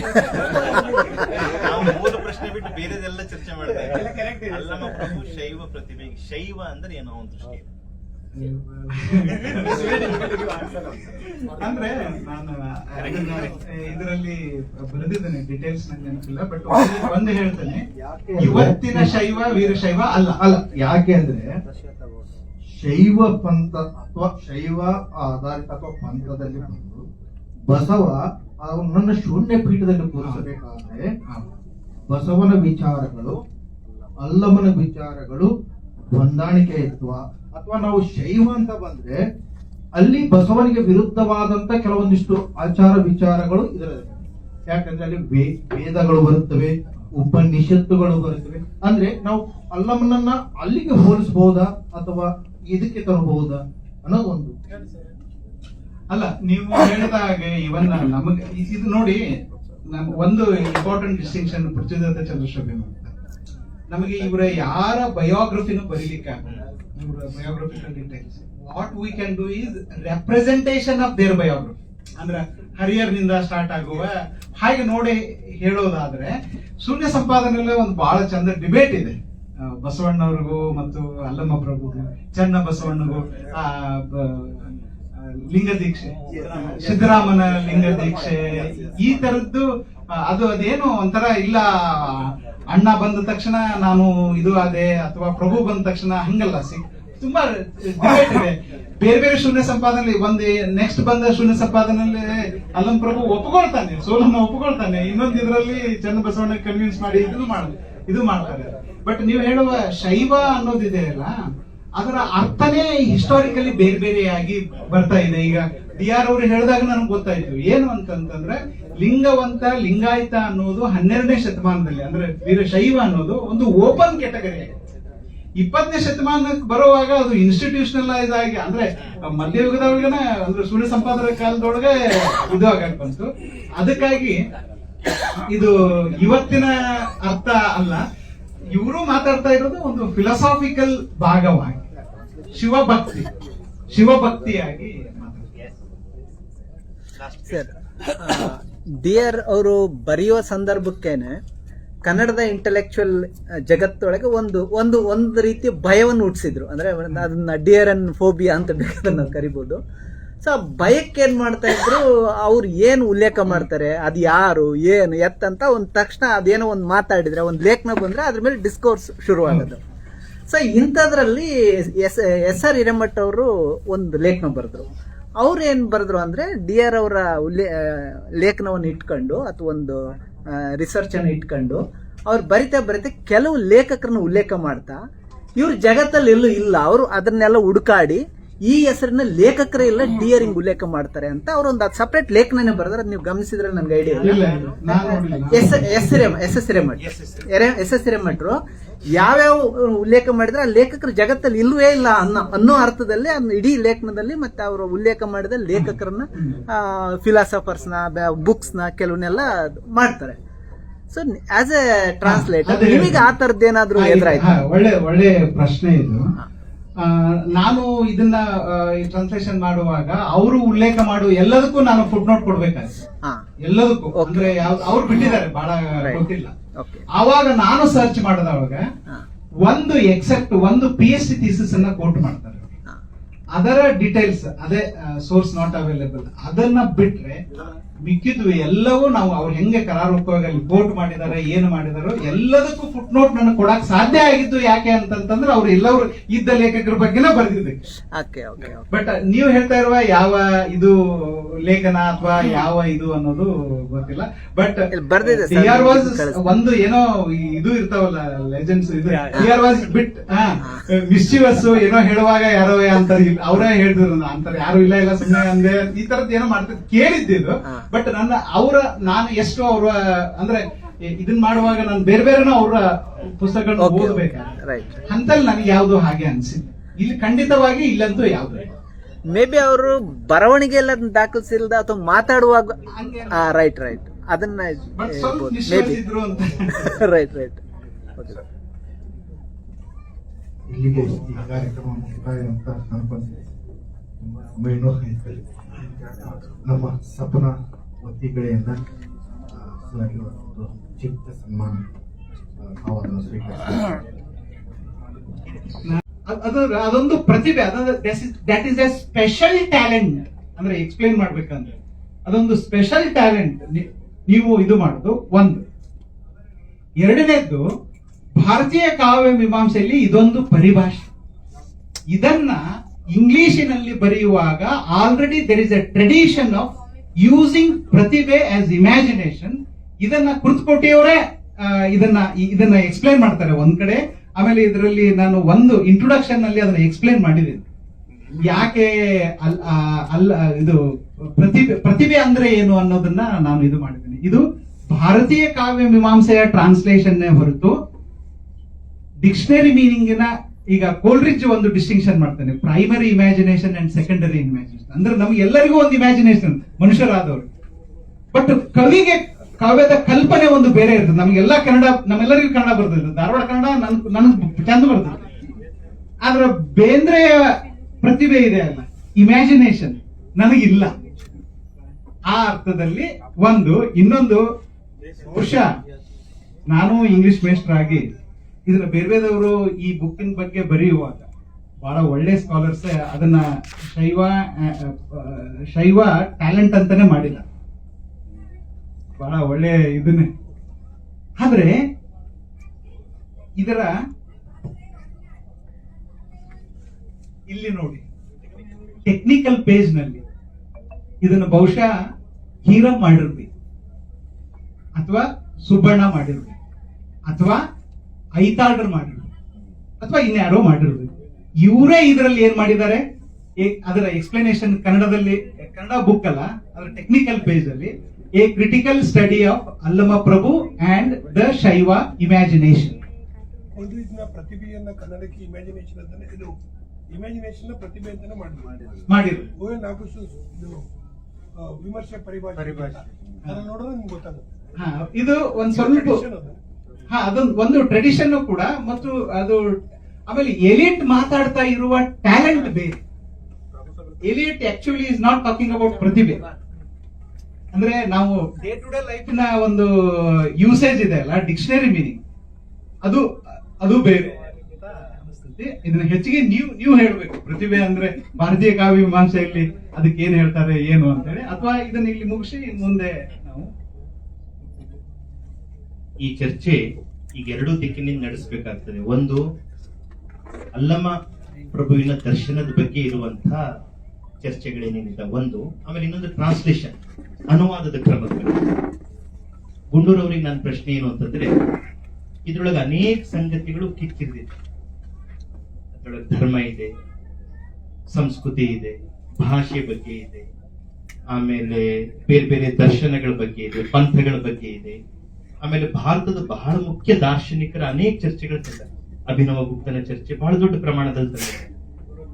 ಗೋರಖನಾಥನ ಚರ್ಚೆ ಅವರು ತಂದಿದ್ದಾರೆ. ಅಂದ್ರೆ ಈ ರಸ ಸಿದ್ಧಾಂತಕ್ಕೆ ಅಲ್ಲಮ್ಮ ಹೇಗೆ ವಿರುದ್ಧವಾಗಿದ್ದ, ತಂದೆ ಆದಂತ ಒಂದು ಹೊಸ ಸಿದ್ಧಾಂತ ಕಟ್ಕೊಳ್ತಾ ಇದ್ದ ಅಂತ ಹೇಳಿ. ಆಮೇಲೆ ಸಂಸ್ಕೃತಿ ಬಗ್ಗೆ ಕೂಡ ಬೇರೆ ಬೇರೆ ಚರ್ಚೆಗಳಿದೆ. ಆಮೇಲೆ ಮತ್ತೆ ಯೋಗ, ಒಂದ್ ರೀತಿ ತಾಂತ್ರಿಕ ಭಾಷೆ, ಯೋಗದ ಭಾಷೆ, ಅನುಭಾವದ ಭಾಷೆ. ಹೀಗಾಗಿ ಇದ್ರೊಳಗೆ ಭಾಷೆಯ ಒಂದು ಸ್ತರ ಇಲ್ಲ, ಭಾಷೆಯ ಅನೇಕ ಸ್ತರಗಳಿದ್ದಾವೆ. ಹೀಗಾಗಿ ಅನೇಕ ಸ್ತರಗಳನ್ನ, ಭಾಷೆಯ ಅನೇಕ ಸ್ತರಗಳನ್ನ ನೀವು ನಿಮ್ಮ ಅನುವಾದದಲ್ಲಿ ಹೇಗೆ ಸಮೀಕರಿಸಿದ್ರಿ? ಅದಕ್ಕಾಗಿ ಒಂದು ಯಾವ ತರದ ಒಂದು ಸಿದ್ಧತೆ ಬೇಕು, ಒಂದು ಪ್ರಿಪರೇಷನ್, ಅದು ಯಾವ ತರ ಇತ್ತು? ಈ ಅನುವಾದದ ಕೆಲಸ ನನಗೆ ಟ್ರಾನ್ಸ್ಲೇಷನ್ ಫಸ್ಟ್ ಒಂದು ಏನ್ ಹೇಳ್ತೇನೆ ಅಂತಂದ್ರೆ, ನ್ಯೂ ಇಂಡಿಯಾ ಫೌಂಡೇಶನ್ ಅಂತ ಒಂದು ಫೌಂಡೇಶನ್, ಅದನ್ನ ಹುಟ್ಟಾಕಿದವರು ರಾಮಚಂದ್ರ ಗು. ಅವರು ಬೇರೆ ಬೇರೆ ಬುಕ್ಕಿನ ಫೆಲೋಶಿಪ್ ಕೊಟ್ಟು ಬುಕ್ಸ್ ಅನ್ನೆಲ್ಲ ತರಿಸ್ತಾರೆ. ಅವ್ರದ್ದು ಒಂದು ಏನಿತ್ತು ಅಂತಂದ್ರೆ ಕಾಳಜಿ, ಭಾರತೀಯ ಭಾಷೆ, ಆಧುನಿಕ ಭಾರತೀಯ ಭಾಷೆಗಳೇನಿದಾವಲ್ಲ ಅದರಲ್ಲಿ ಬಂದ ನಾನ್ ಫಿಕ್ಷನ್ ಯಾವುದು ತಮ್ಮ ತಮ್ಮ ಭಾಷಾ ಜಗತ್ತನ್ನ ಬಿಟ್ಟು ಇಂಗ್ಲಿಷ್ ರೀಡರ್ಸ್ ಅನ್ನು, ಗ್ಲೋಬಲ್ ರೀಡರ್ಸ್ ಅನ್ನು, ಅಥವಾ ಕನ್ನಡದ ಕೃತಿ, ಕನ್ನಡವನ್ನ ಮೀರಿ ಮಹಾರಾಷ್ಟ್ರ ಅಥವಾ ಇಂಡಿಯಾದಲ್ಲಿನೇ ಬೇರೆ ಬೇರೆ ಅವ್ರನ್ನ ಹೆಂಗ್ ತಲುಪಬೇಕು ಅನ್ನುವ ಉದ್ದೇಶದಿಂದ ಅವರು ಈ ಫೆಲೋಶಿಪ್ ಅನ್ನ ಸ್ಟಾರ್ಟ್ ಮಾಡಿದ್ರು. ಆವಾಗ ನಾನು ಅಪ್ಲೈ ಮಾಡಿದಾಗ ಫಸ್ಟ್ ರೌಂಡ್ ಅಲ್ಲಿ ನನಗೆ ಈ ಫೆಲೋಶಿಪ್ ಬಹಳ ಹ್ಯಾಂಡ್ಸಮ್ ಫೆಲೋಶಿಪ್ ಕೊಟ್ಟು, ಮತ್ತು ಬೇರೆ ಬೇರೆ editors, wonderful editors, Rivka Israel ಮತ್ತು ಈ ಬುಕ್ಕಿನ ಜೊತೆ publisher, is one of the best publishers in South Asia, Permanent Black, Rukun Advani ಅಂತ ನನ್ನ ಭಾಗ್ಯ ಅಂತರ ಸಿಕ್ಕಿದ್ದು. ಸೊ ಇದು ಅದರ ಹಿನ್ನೆಲೆ. ನನಗೆ ಅದೇನೋ ಅಂತಾರ, ಹಿಂದೂ ಮುಂದೆ ಏನೋ ಗೊತ್ತಿಲ್ಲದೇನೆ ಕೈ ಹಾಕಿಬಿಟ್ಟೆ. ಅಂದ್ರೆ ನಾನು ತಿಳ್ಕೊಂಡು ಏನಂತಂದ್ರೆ, ನನಗೆ ಸ್ವಲ್ಪ ಕನ್ನಡ ಬರ್ತೈತಿ, ಸ್ವಲ್ಪ ಇಂಗ್ಲಿಷ್ ಬರ್ತೈತಿ. ಈ ಇಂಗ್ಲಿಷ್ ಮೇಸ್ಟ್ರ ಒಂದು ದೊಡ್ಡ ಒಂದು ಇದು ಇರ್ತದೆ, ಇದ್ರೊಳಗೆ ಕೈ ಹಾಕಿದೆ. ಆಮೇಲೆ ಗೊತ್ತಾಗ ನನಗೆ ಬಹಳ ಮಂದಿ ಫ್ರೆಂಡ್ಸ್ ಬಹಳ ಇವತ್ತು ದುಸ್ಸಾಹಸಕ್ಕೆ ಕೈ ಹಾಕಿದ. ಸ್ವಲ್ಪ ಇಗ್ನೋರೆನ್ಸ್ ನಿಂದ ನಾನು ಸ್ಟಾರ್ಟ್ ಮಾಡಿದೆ. ಬಟ್ ಏನು ಇವರು ಕೇಳಿದ ಅಂದ್ರೆ ಇಲ್ಲಿ there are different layers of languages, idioms. ಅಂದ್ರೆ ಇಲ್ಲಿ ಸಾಹಿತ್ಯ ಕಥನ ಐತಿ, ಕನ್ನಡ ಸಾಹಿತ್ಯ ಕಥನ ಐತಿ, ಆಮೇಲೆ ಫಿಲಸಾಫಿಕಲ್ ಡಿಸ್ಕೋರ್ಸ್ ಐತಿ. ಅಂದ್ರೆ ನನಗೆ ಅದನ್ನ DR ಅವರು ಕನ್ನಡದಲ್ಲಿ ಹಿಡಿದ. ಆಮೇಲೆ ವೀರಶೈವ, ಲಿಂಗಾಯತ್ ಅಥವಾ ಈ ಧರ್ಮದ ಒಂದು ಇಡಿಯಂ ಇದೆ, ಹೌದಾ? ಇದು ಯಾವುದೂ ಗೊತ್ತಿಲ್ಲದೇನೆ ನಾನು ಲಿಂಗ ಪೂಜೆ ಮಾಡ್ಕೊಳ್ಳೋದು ಗೊತ್ತಿತ್ತು, ಬಟ್ ಆ ಲಿಂಗ ಅಂದ್ರೆ ಏನು ಅನ್ನೋ ಕಾನ್ಸೆಪ್ಟ್ ಗೊತ್ತಿರಲಿಲ್ಲ. ಅಂದ್ರೆ ಇದ್ರಾಗ ಬೇರೆ ಬೇರೆ ರೀತಿಯ ಭಾಷೆಗಳು ಇದಾವೆ, ಇಲ್ಲಿ ಒಂದು ಭಾಷೆ ಇಲ್ಲ, ಬೇರೆ ಬೇರೆ ರೀತಿಯ ಭಾಷೆಗಳಿದಾವೆ.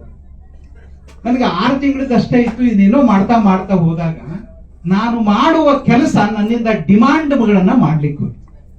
ಫಾರ್ ಎಕ್ಸಾಂಪಲ್, ನನಗೆ ಸ್ವಲ್ಪ ಮಾಡರ್ನ್ ಕನ್ನಡ ಲಿಟರೇಚರ್ ಗೊತ್ತೋ ಹೊರತು ಪ್ರೀ ಮಾಡರ್ನ್ ನನಗೆ ಗೊತ್ತಿಲ್ಲ. ಇವರು ಕನ್ನಡಿಗರಿಗಾಗಿ ಬರೆದಿರೋದು.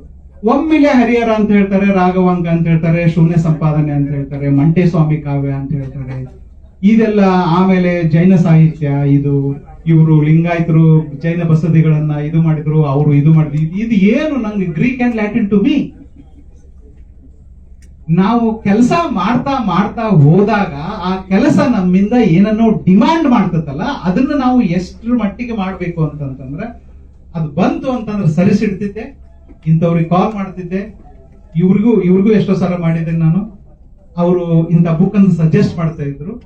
ಇಡೀ ಆಧುನಿಕ ಪೂರ್ವ ಕನ್ನಡ ಸಾಹಿತ್ಯವನ್ನ, ಲಿಟರರಿ ಹಿಸ್ಟ್ರಿಗಳನ್ನ ಮತ್ತು ಕಂಪ್ಯಾನಿಯನ್ಸ್ ಗಳನ್ನ, ಕೆಲವು ಕಾವ್ಯಗಳನ್ನ ಕನ್ನಡದ ವಿದ್ಯಾರ್ಥಿಗಳು ಮತ್ತು ನನ್ನ ವಿದ್ಯಾರ್ಥಿಗಳು ಇಲ್ಲಿ ಇಬ್ರು ಇದ್ದಾರೆ, ಇವ್ರ ಜೊತೆ ಕೂತ್ಕೊಂಡು ನಾನು ದಿನ ಏನ್ ಮಾಡ್ತಿದ್ದೆ ಅಂತಂದ್ರೆ ಓದ್ತಿದ್ದೆ. ಅವ್ರ ಜೊತೆ ಟ್ರಾನ್ಸ್ಲೇಷನ್ ಮಾಡ್ತಾ ಮಾಡ್ತಾ ಈ ಕೆಲಸ ಆಗ್ತಿತ್ತು. ಚಾಮರಸನ ಪ್ರಭುಲಿಂಗ ಲೀಲೆ 4 ಸಲ ಓದಿದೆ. ಶೂನ್ಯ ಸಂಪಾದನೆ ಎಲ್ಲ ಅಂದ್ರೆ ಇದು ಅವು ಎಡಿಷನ್ಸ್, ಬೇರೆ ಬೇರೆ ಎಡಿಷನ್ಸ್ ಏನಿದಾವ ಇವು ನಾನು ಏನ್ ಮಾಡಿದೆ ಅಂತಂತಂದ್ರೆ, ಇವರು ರೆಫರ್ ಮಾಡುವ 2 ಮುಖ್ಯ ಶೂನ್ಯ ಸಂಪಾದನೆಗಳು. ಮೊದಲನೇ ಶೂನ್ಯ ಸಂಪಾದನೆ ಶಿವಗಣ ಪ್ರಸಾದಿ ಅವರದ್ದು, ಮತ್ತು ಆಮೇಲೆ ಗುಂಬಳಾಪುರ ಅವ್ರಿಗೆ ಸ್ವಿಚ್ ಓವರ್ ಆಗ್ತಾರೆ. ಅವುಗಳನ್ನ ಬಹಳ ಕ್ಲೋಸ್ ಆಗಿ ನಾನು ಓದಿದೆ. ಅಂದ್ರೆ ಎಷ್ಟು ಟ್ರಾನ್ಸ್ಲೇಷನ್ ಆಗಿದಾವ ಶೂನ್ಯ ಸಂಪಾದನೆ, 2 ವರ್ಷನ್ಸ್ ಟ್ರಾನ್ಸ್ಲೇಷನ್ ಆಗಿದಾವ. ಟ್ರಾನ್ಸ್ಲೇಷನ್ ಇಟ್ಕೊಂಡು ಈ ತರನು ಇಟ್ಕೊಂಡು ಅದನ್ನು ಓದ್ಬೇಕಾಯ್ತು. ಅಂತಂದ್ರೆ ಟ್ರಾನ್ಸ್ಲೇಷನ್ ಅಂತಂದ್ರೆ ಒಂದು ಭಾಷೆಯಿಂದ ಮತ್ತೊಂದು ಭಾಷೆಗೆ ಮಾಡೋದಷ್ಟೇ ಅಲ್ಲ, ಒಂದು ಡೊಮೇನ್ ನಾಲೆಜ್ ಅಂತ ಒಂದಿರ್ತದೆ. ಈಗ ಪ್ರತಿಭೆ ಅನ್ನೋದೇ ಡೊಮೇನ್ ನಾಲೆಜ್ಗೆ ಸಂಬಂಧಪಟ್ಟಿದೆ. ನನಗೆ ಆ ಡೊಮೇನ್ ನಾಲೆಜ್ ಇಲ್ಲದೆ ಇದ್ರೆ ಅದನ್ನ ನಾನು ಡಿಕ್ಷನರಿ ಮೀನಿಂಗ್ ಅನ್ನ ಟ್ರಾನ್ಸ್ಲೇಷನ್ ಮಾಡ್ತೇನೆ ಹೊರತು ಆ ಡಿಸ್ಕೋರ್ಸಿನ ಭಾಗವಾಗಿ ಡಿಸ್ಕೋರ್ಸ್ ನಲ್ಲಿ ಒಂದು ಮೀನಿಂಗ್ ಇರ್ತದಲ್ಲ ಅದನ್ನು ಮಾಡೋದಿಲ್ಲ. ಸೊ ನೀವು ಹೇಳಿದ ಹಾಗೆ ನಾನು ಇದನ್ನ ತಯಾರಿ ಮಾಡ್ಕೋಬೇಕು. ಆಮೇಲೆ ಎಷ್ಟೋ ಸಾರಿ ಅರ್ಥ ಆಗದೆ ಇದ್ದದ್ದನ್ನ OL ನಾಗಭೂಷಣ ಸ್ವಾಮಿ ಅಂತವ್ರಾಗ್ಲಿ ಮತ್ತು ರಹಮತ್ ತರೀಕೆರೆ ಅಂತವ್ರಾಗ್ಲಿ, ನಮ್ಮ ವಿಶ್ವವಿದ್ಯಾನಿಲಯದ ಕನ್ನಡ ಡಿಪಾರ್ಟ್ಮೆಂಟಿನ ರಿಸರ್ಚ್ ಸ್ಕಾಲರ್ಸ್ ಅವ್ರ ದಿನ ನನ್ನ ಜೊತೆ ಬರ್ತಿದ್ರು, ಕೂಡ್ತಿದ್ರು. ನನಗೆ ಮೊದಲೇ ಮಾತು ವಚನನೇ ಓದಕ್ ಬರ್ತಾ ಇರ್ಲಿಲ್ಲ ನನಗೆ. ಎಷ್ಟು ಇಗ್ನೋರೆನ್ಸ್, ಎಷ್ಟು ಹ್ಯಾಂಡಿಕ್ಯಾಪ್ ನಲ್ಲಿ ಇದೆ. ಆ ಕಾರಣಕ್ಕಾಗಿ ಒಂದು ಮಾತು ಹೇಳ್ಬಿಡ್ತೀನಿ, ದಾಸರು ಹೇಳುವ ಎರವಿನ ಸಂಸಾರ ಅಂತಾರಲ್ಲ, ಈ ಬುಕ್ ನಂದಲ್ಲ, ಇದು ಎರವಲು ಪಡೆದಿತ್ತು, ಎರವಿನ ಸಂಸಾರ ಇದು.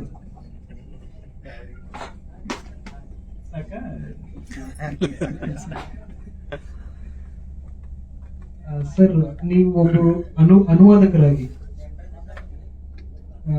ಆಯ್ತು, ನೀವು ಇಂಡಿಯಾ ಫೌಂಡೇಶನ್ ಫೆಲೋಶಿಪ್ ಸಿಕ್ತು, ಅಪ್ಲೈ ಮಾಡ್ಬೇಕು ಅಂತ ಅನ್ಕೊಂಡ್ರಿ. ಆದ್ರೆ ಅಲ್ಲಮ್ಮ ಪ್ರಭು ಮತ್ತು ಶೈವ ಪ್ರತಿಭೆ ಟೆಕ್ಸ್ಟ್ ಯಾಕೆ, ಮತ್ತೆ ನೀವು ಅನುವಾದಕರಾಗಿ ಎಷ್ಟರ ಒಂದು ಮಟ್ಟಿಗೆ ಲಿಬರ್ಟಿಯನ್ನು ನೀವು ಅದ್ರ ಬಗ್ಗೆ ಥ್ಯಾಂಕ್ ಯು. ಇದು ಬಹಳ ಮುಖ್ಯವಾದ ಪ್ರಶ್ನೆ. ಅದು ಫೆಲೋಶಿಪ್, ಅದಕ್ಕೊಂದು ಒಂದು ಸಣ್ಣ ಸ್ಟೋರಿ ಇದೆ ಹೇಳ್ತೀನಿ. ಈ ವಾಟ್ಸಪ್ ಬಹಳ ಬೇಡ ಅಂತೇಳಿ ತೆಗೆದು ಬಿಡಬೇಕು ಅಂತ, ವಾಟ್ಸಪ್ ಬಹಳ ಯಾಕೋ ಬೇಡ ಅನ್ಸು, ವಾಟ್ಸಪ್ ತೆಗಿಬೇಕು ಅನ್ಕೊಂಡಿದ್ದೆ. ಡಿಫಿಕಲ್ಟ್, ವಾಟ್ಸಪ್ ಅನ್ನ ಇದರಿಂದ ಡಿಲೀಟ್ ಮಾಡಿ ಹಾಗೆ ಇರೋದು ಬಹಳ ಡಿಫಿಕಲ್ಟ್. ಇರ್ಲಿ ಅಂತ ಒಂದ್ ದಿವಸ ಇಟ್ಕೊಂಡೆ. ಒಬ್ಬ ಫ್ರೆಂಡ್ ಮಾಧವ್ ಚಿಪ್ಪಳಿ ಅಂತ ಹೇಳಿ ಹೆಗ್ಗೋಡ್ನವರು, ಅವರು ಈ ಅಡ್ವರ್ಟೈಸ್ಮೆಂಟ್ ಕಳಿಸಿದ್ರು. ಸೊ ಯಾರು ವಾಟ್ಸಪ್ ಡಿಲೀಟ್ ಮಾಡ್ಕೋಬೇಡ್ರಿ, ಇಂಥ ಅವಕಾಶಗಳು ಬರ್ತಾವೆ. ಹೌದಾ? ಅದರ ರೂಪುರೇಷೆಗಳನ್ನ ನೋಡಿದೆ. ಮುಖ್ಯ ಒಂದು ಪ್ರಶ್ನೆ ಏನು ಅಂತಂದ್ರೆ, ಕನ್ನಡದ ಯಾವ ಕೃತಿ ಹೊರ ಜಗತ್ತಿನಲ್ಲಿ ಮಾತನಾಡುವ ಶಕ್ತಿ ಐತಿ, ಇದು ನಾನು ಹುಡುಕ್ಬೇಕಾಗಿದೆ. 10 ಪಠ್ಯಗಳನ್ನ ನಾನು ಲಿಸ್ಟ್ ಮಾಡಿದೆ, ಇನ್ಕ್ಲೂಡಿಂಗ್ ನನ್ನ ಫೇವರೇಟ್ ಕ್ರಿಟಿಕ್ ಕೀರ್ತಿನಾಥ್ ಕುರ್ಚ್ಕೊಟ್ಟು. ಹೌದಾ? ನಾನು ಕಣ್ಣು ಮುಚ್ಕೊಂಡು ಅದನ್ನ ಮಾಡ್ಬೇಕಾಗಿತ್ತು, ಬಟ್ 10 ಮಾಡಿ ಮತ್ತು ಹೋಗ್ತಾ ಇದ್ದೆ, ನೋಡ್ತಾ ಇದ್ದೆ ಯಾವ್ದು ಇದು ಆಗುತ್ತೆ. ಮತ್ತು ರಮತ್ ಅವ್ರಿಗೆ ಫೋನ್ ಮಾಡಿದೆ, ಅವ್ರದ್ದು ಒಂದು ಬುಕ್ ಇತ್ತು ಇಂಗ್ಲಿಷ್. ಆಮೇಲೆ ಶೆಟ್ಟರ್ ಅವರು, ಎಸ್ ಶೆಟ್ಟರ್ ಅವ್ರದ್ದು ಬುಕ್ಕು, ಬೇರೆ ಬೇರೆ ವಿದ್ವಾಂಸರ ಬುಕ್ಕು, ಇದೆಲ್ಲ ಇತ್ತು. ಅದು ಲಿಸ್ಟ್ ಮಾಡ್ತಾ ಇದು ಬೇಡ ಅದು ಬೇಡ. ಆಮೇಲೆ ನಮ್ಮ ಮಧುರಚಂದ್ರ ಬುಕ್ ನನ್ನಲ್ಲ, ಅದು ಈ ತರದ್ದು ಒಂದಿಷ್ಟೇನೋ ಒಂದು 10 ಬುಕ್ ಇತ್ತು. ಅದನ್ನೆಲ್ಲ ಶಾರ್ಟ್ ಲಿಸ್ಟ್ ಮಾಡಿ, ಇದು ಒಂದು ಸ್ಟ್ರಾಟಜಿಕ್ ಆದ ಇದೇನೋ ಒಂಥರ ಲಿಬರಲ್ ಆರ್ಟ್ಸಿನ ನನಗೆ ಪ್ರೀತಿಯಿಂದ ಮಾಡ್ತೇನೆ ಅನ್ನೋದನ್ನಲ್ಲ. I wanted to win the fellowship. ಹೌದಾ? ಈ ತರದ್ದು ಇದು ಮಾಡಿದಾಗ ನಾನು ಬೇರೆ ಬೇರೆಯವರ ಜೊತೆ ಡಿಸ್ಕಷನ್ ಮಾಡ್ತಾ ಕಡೆಗೂ ಅದನ್ನ 3ಕ್ಕೆ ತಂದು ಇಳಿಸಿ ನಾನು ಈ ಸಮಯದಲ್ಲಿ ನೆನಪಿಸಿಕೊಳ್ಳಬೇಕಾದ ನನ್ನ ಪ್ರಜ್ಞೆ ಅಂತ ಹೇಳುವ ಪೃಥ್ವಿ ದತ್ತ ಚಂದ್ರಶೋಭಿ ಅವರ ಜೊತೆ ಒಂದು ಲಾಂಗ್ ಕಾನ್ವರ್ಸೇಷನ್ ಅಲ್ಲಿ ಎಲ್ಲ ಮಾತಾಡಿ, ಅವರಿಗೆ ಅದರ ಒಂದು ಗ್ಲೋಬಲ್ ಕಾಂಟೆಕ್ಸ್ಟ್ ಗೊತ್ತಿತ್ತು. Which horse will win in the race ಅನ್ನೋದು ಗೊತ್ತಿತ್ತು. ಇದು ಅಕಾಡೆಮಿಕ್ಸ್ ನೊಳಗ, ಈ ಅಕಾಡೆಮಿಕ್ ಪೊಲಿಟಿಕ್ಸ್ ನೊಳಗು ಬಹಳ ಇಂಪಾರ್ಟೆಂಟ್ ಇದು. ಹೌದಾ? ಎಷ್ಟು ಅವ್ರ ಕೂಟ ಇದು ಮಾಡಿದೆ, ಜಗಳ ಮಾಡಿದೆ, ಅದು ಬೇಡ ಇದು ಬೇಡ ಹಾಗೆ ಹೀಗೆ. ಒಂದ್ ದಿವಸ shut up, you do this ಅಂತ ಇದನ್ನ. ಹೌದಾ? ಇದ್ರದ್ದು ಹೆಂಗ್ ಆಯ್ತು ಅನ್ನೋದು ಅದು ಕತೆ ಹೇಳ್ತೇನೆ. ಆಕ್ಚುಲಿ ಆ ಫೆಲೋಶಿಪ್ ಏನ್ ಮಾಡ್ಬೇಕಂದ್ರೆ, ನಾವು ಒಂದು ಒಳ್ಳೆ ಪ್ರಪೋಸಲ್ ಬರೀಬೇಕು. It may not be truthful but very persuasive. ಸುಳ್ಳು ಹೇಳಿದ್ರು ಪರವಾಗಿಲ್ಲ, you have to sell your book. ಅದನ್ನ ಮಾಡಬೇಕು. ಅದು ಒಂದು 3000 ಪದ ಹಿಂಗೇನೋ ಬರೀಬೇಕು. ಆಮೇಲೆ 5000 ಪದ ಮಾಡೆಲ್ ಟ್ರಾನ್ಸ್ಲೇಷನ್ ಕಳಿಸ್ಬೇಕು. ಇದೇನೋ ಡಿಸೆಂಬರ್ಗೆ ಏನೋ ಡೆಡ್ ಲೈನ್ ಇತ್ತು. ನಾನು 3000 ಪದ ಪ್ರಪೋಸಲ್ ಬರೆದೆ. ಅವಾಗ ನನ್ನ ಮಕ್ಕಳಿಗೆ ಶಾಲೆ ರಜಾ ಬಂತು. ಅವರು ನಮ್ಮನ್ನು ಚಿಕ್ಕಮಂಗ್ಳೂರು ಕರ್ಕೊಂಡು ಹೋಗು ಅಂತ. ನಾನು ಹೇಳಿದೆ, ಇದು 5000 ಪದದ್ದು ಇದು ಮಾಡ್ಬೇಕು, ಬೇಡ. ಅವ್ರಿಗೆ ನೀನ್ ಫೆಲೋಶಿಪ್ ಏನು, ನಮಗೆ ಸಾಲಿ ಸುಟಿ ಬಂದೈತಿ, ನಮ್ಮನ್ನ ಕರ್ಕೊಂಡು ಹೋಗ್ಬೇಕು ಅಂತ ಹೇಳಿ ಫೋರ್ಸ್ ಮಾಡಿ ನನ್ನ ಕರ್ಕೊಂಡು ಹೋಗ್ಬೇಕು. ಹೊಳ್ಳಿ ಬಂದಾಗ 2 ದಿವಸ ಇತ್ತು. ಕೂತ್ಕೊಂಡು ನಾನು ಇದು ಫೆಲೋಶಿಪ್ ಬರೋದಿಲ್ಲ, ನನ್ನ ಫ್ಯಾಮಿಲಿನ ಇದಕ್ಕೆ ಕಾರಣ ಅಂತ ಬೈಕೊಂತ 5000 ನನಗೆ ಪದ ಮಾಡ್ಲಿಕ್ಕಾಗಲಿಲ್ಲ. 3000ನ ಪಟ್ ಪಟ್ ಪಟ್ ಪಟ್ ಏನೇನೋ ಮಾಡಿ ಅದನ್ನ ಅವತ್ತು ಡಿಸೆಂಬರ್ 30 ಏನೋ ಇದ್ದಾಗ ನಾನು ಅದನ್ನ ಸಬ್ಮಿಷನ್ ಮಾಡಿದೆ. ಮುಂದೆ ಬಾರಿ ಇಂಟ್ರೆಸ್ಟಿಂಗ್ ಕತೆ ಐತಿ. ನಿಮ್ಗೆ ಮತ್ತೇನಾದ್ರು ಪ್ರಶ್ನೆ ಇದ್ರೆ ಕೇಳಿ. ಇದರ ಚಾಯ್ಸ್ ಅಲ್ಲಿ ಮತ್ತೆ ಈಗ ನನಗೆ ಅನಿಸ್ತದೆ, ಅವಾಗ ಏನೋ ಇಗ್ನೋರೆನ್ಸ್ ಅಲ್ಲಿ ಮಾಡಿರ್ಬೋದು, ಬೇರೆಯವರು ಹೇಳಿರ್ಬೋದು, ಏನೋ ಮಾಡಿದ್ರು. ಬಟ್ ಎಸ್, ಕನ್ನಡದ ಯಾವ್ದಾದ್ರು ಕೃತಿ ಇಂಗ್ಲಿಷ್ ಹೋಗ್ಬೇಕಾಗಿತ್ತು, ನಾನ್ ಫಿಕ್ಷನ್ ಅಂತ. ಡೆಫಿನೆಟ್ಲಿ ಇದರ ಇತಿಮಿತಿಗಳು ನನಗೆ ಗೊತ್ತಿದಾವೆ. ಅಂದ್ರೆ ಇದರಲ್ಲಿ ಏನು ಪ್ರಾಬ್ಲಮ್ಸ್ ಇದಾವೆ, ಅದು ಎಲ್ಲದರ ಇದ್ರ ನಡುವೆ this is the text that can speak beyond the borders of Kannada world. In continuation with the previous question, ಈಗ ಪೃಥ್ವಿದತ್ತ ಚಂದ್ರಶೋಭಿ ಅವರು ನಮಗೆಲ್ಲ ಗೊತ್ತಿದೆ, ಡಿ ಆರ್ ನಾಗರಾಜ್ ಅವ್ರ ಹಲವಾರು ಕೃತಿಗಳಿಗೆ ಅವರು ಸ್ವಲ್ಪ ಬೆನ್ನೆಲುಬು ಆದ್ರು. ಮತ್ತೆ ಅವರ ಕೆಲವು ಕೃತಿಗಳನ್ನು ಟ್ರಾನ್ಸ್ಲೇಟ್ ಮಾಡಿದ್ರು. ಫ್ಲೇಮಿಂಗ್ ಫಿಟ್ ಆಗಿರ್ಬೋದು ಅಥವಾ ಲಿಸನಿಂಗ್ ಟು ದ ಲೂನ್ ಆಗಿರ್ಬೋದು. ಅವ್ರು ಯಾಕೆ ಇದನ್ನ ಮಾಡಲಿಲ್ಲ? ನಿಮ್ಗೆ ಯಾಕೆ ಕೊಟ್ಟರು? ಒಂದು ಇದು ಕರೆಕ್ಟ್, ಇದು ಒಂದು ಬಹಳ ಪರ್ಸನಲ್. ಇದು ನನ್ನ ಅವರ ಒಡನಾಟದಲ್ಲಿ ಅವರು ಬೇರೆ ಬೇರೆ ಕೆಲಸದಲ್ಲಿ ತೊಡಕೊಂಡು ಒಂದು ರೀತಿಯಿಂದ ಅದು ನನ್ನ ಅವರ ಸಂಬಂಧನೂ ಬಹಳ ನನ್ನ ಪ್ರೀತಿಯಿಂದ ಬಹಳ ನನ್ನ ರೀತಿಯ ಒಂದು ಇಂಟೆಲೆಕ್ಚುವಲ್ ಮೆಂಟರ್ ಕೂಡ ಅವರು ಬೇರೆ ಬೇರೆ ಕೆಲಸಗಳಲ್ಲಿ, ಅಂದ್ರೆ ನಾನು ಮಾಡಿದ ಕೆಲಸನ ಗುಂಡೂರು ನೀನ್ ಮಾಡಬೇಕು, ಅವ್ರು ನನ್ನ ಮೇಲೆ ಇರುವ ಟ್ರಸ್ಟ್ ಅವ್ರಿಗೆ ಬೇರೆ ಬೇರೆ ಕೆಲಸ. ಆಮೇಲೆ ಆಲ್ರೆಡಿ ಅವರು 10 ವರ್ಷ ಕೊಟ್ಟಿದ್ರು DR ಬುಕ್ಕಿಗೆನೆ. 2 ಬುಕ್ ಅನ್ನ ಅವ್ರು ತರಬೇಕು ಅಂತಂದ್ರೆ ನಾನು 10 ವರ್ಷ ಇದಕ್ಕೆ ಕೊಟ್ಟಿದ್ದೇನೆ. ಆಮೇಲೆ ಅರ್ಧ ಇವರು ಸ್ವಲ್ಪ ಇದನ್ನು ಟ್ರೈ ಮಾಡಿದ್ರು ಅವರು ಟ್ರಾನ್ಸ್ಲೇಷನ್. ನನ್ನ ಮೇಲಿನ ಪ್ರೀತಿ, ವಿಶ್ವಾಸ, ಕರುಣೆಯಿಂದ ಅವರು ನನ್ಗೆ ಕೊಟ್ಟು ಗೈಡ್ ಮಾಡಿ. ಶೆಲ್ಡನ್ ಪೋಲಾಕ್ ಅವ್ರ ಗುರುಗಳು. ನಾನು ಭಯ ಪಟ್ಟಿದ್ದೆ ಇದನ್ನ ಬ್ಲರ್ಬ್ ಅವರು ಬರೀತಾರೋ ಇಲ್ಲೋ ಅಂತ. ಅವ್ರು ಮಾತ್ರ ನಾನು ಹೇಳ್ತೇನೆ ಅವ್ರು ಬರೀತಾರೆ, ಅವರೇ ಪ್ರಿಪೇಸ್ ಬರೀಬೇಕಾಗಿತ್ತು, ಬಟ್ ಅದರಿಂದನೂ ತಪ್ಪಿಸ್ಕೊಂಡ್ರು. ಆ ಪ್ರಶ್ನೆ ಬೇರೆ. ನನ್ನ ಒಂದು ನಾನು ಚಲೋ ಕೆಲಸ ಮಾಡ್ಬೋದು ಅನ್ನುವ ಒಂದು ಟ್ರಸ್ಟ್ ನನಗೆ ಮಾಡಕ್ಕಾಗ್ತಿಲ್ಲ, ನೀನ್ ಮಾಡು, ಐ ಆಮ್ ಬಿಸಿ ಅನ್ನುವ ಮಾಡಕ್. It's not a matter of capacity, intellectual ability, but ನಾನು ಬೇರೆ ಇದರಲ್ಲಿ ಬೇರೆ ಕೆಲಸದಲ್ಲಿ ಬಿಸಿ ಇದ್ದೇನೆ, ನೀನ್ ನನ್ನ ಕೆಲಸ ಮಾಡು ಅಂತ ಅವ್ರು ಆಕ್ಚುಲಿ ನನಗೆ ಬಿಟ್ಟು ಕೊಟ್ಟಿದ್ದೆ. ಗುಂಡೂರವರು ಹೇಳಿದ್ರು, ಏನೋ ಒಂದು ಇಗ್ನೋರೆನ್ಸ್ ಅಲ್ಲಿ ತಗೊಂಡಿದ್ದೆ, ಬರ್ತಾ ಬರ್ತಾ ಅದರೊಳಗೆ ಮುಳುಗೋದೆ, ಮತ್ತು ಕನ್ನಡದಿಂದ ಯಾವ್ದಾದ್ರು ಕೃತಿ ಇಂಗ್ಲಿಷ್ ಹೋಗ್ಬೇಕಾದ್ರೆ ಖಂಡಿತ ಅದರಲ್ಲಿ DR ಅವರ ಅಲ್ಲಮ ಪ್ರಭು ಮತ್ತು ಶೈವ ಪ್ರತಿಭೆ ಅಂತ. ನೀವು ಇದನ್ನ ಓದಿ ಬರೆದಂತ ಒಂದು ಪ್ರಸ್ತಾವನೆಯಲ್ಲಿ ಒಂದು ಮಾತು ಇನ್ನೊಂದು ಹೇಳಿದ್ರಿ. ಏನು ಅಂತಂದ್ರೆ, ಅಲ್ಲಮನ ಬಗ್ಗೆ ಕನ್ನಡದಲ್ಲಿ ಇಲ್ಲಿವರೆಗೆ ಏನೇನು ಅಧ್ಯಯನಗಳಾಗಿದ್ದಾವೆ ಬಹಳ ಹಿಂದಿನಿಂದ, ಕಲಬುರ್ಗಿ ಅವರಾಗಿರ್ಬೋದು, ಚಿದಾನಂದ ಮೂರ್ತಿ ಅವರಾಗಿರ್ಬೋದು, ರೆಹಮತ್ ಆಗಿರ್ಬೋದು, ಕಲ್ಗುಡಿ ಅವರು, ರುಶ್ವೇಂದ್ರ ಸ್ವಾಮಿ, ಅನೇಕರು ಏನ ಅಧ್ಯಯನ ಮಾಡಿದ್ರು. ಆ ಎಲ್ಲಾ ಅಧ್ಯಯನಗಳನ್ನ ಇದು ಕೃತಿ ಮೀರಿದೆ. ಅವೆಲ್ಲ ಅಧ್ಯಯನಗಳಿಗಿಂತ ಬಹಳ ಮುಂದೆ ಹೋಗಿ ನಿಂತಿದೆ ಈ ಕೃತಿ, ಮತ್ತು ಸೈದ್ಧಾಂತಿಕವಾಗಿ ಇದರಷ್ಟು ಗಟ್ಟಿ ಕೃತಿ ಇನ್ನೊಂದು ಇಲ್ಲ. ನಿಮ್ಗೆ ಯಾಕೆ ಹಾಗೆ ಅನ್ನಿಸ್ತು? ಮತ್ತೆ ಇದು ಯಾವ ಅರ್ಥದಲ್ಲಿ ಈ ಹಿಂದಿನ ಅಧ್ಯಯನಗಳನ್ನು ಮೀರಿ ಮುರಿದು ಹೊಸ ಅಧ್ಯಯನಗಳ ಕಡೆ ಸಾಗಿದೆ ಅನ್ನುವಂಥ ನಿಲುವು, ಯಾಕಂದ್ರೆ ಪೂರಾ ಮಾಡೇಬಾರ್ದು ಅನ್ನುವಂಥವ್ರು ಒಮ್ಮೆ ಕೃತಿ ಬಗ್ಗೆ ಈ ತರಹದ ಒಂದು ನಿಲುವು ತಾಳಿದ್ರಲ್ಲ, ಅದಕ್ಕೆ ಏನ್ ಕಾರಣ? ನಾನು ಈ ಕೆಲಸ ಮಾಡಕ್ ಹೋದಾಗ ನಾನು ಅಲ್ಲಮನ್ ಬಗ್ಗೆ ಮತ್ತೆ ವಚನ ಸಾಹಿತ್ಯದ ಬಗ್ಗೆ ನಾನೆಲ್ಲ ಓದ್ಬೇಕಾಗಿತ್ತು. ಬೇರೆ ಬೇರೆಯವರು ಏನ್ ಕೆಲಸ ಮಾಡಿದ್ದಾರೆ ಏನೆಲ್ಲ ನೋಡ್ಬೇಕು.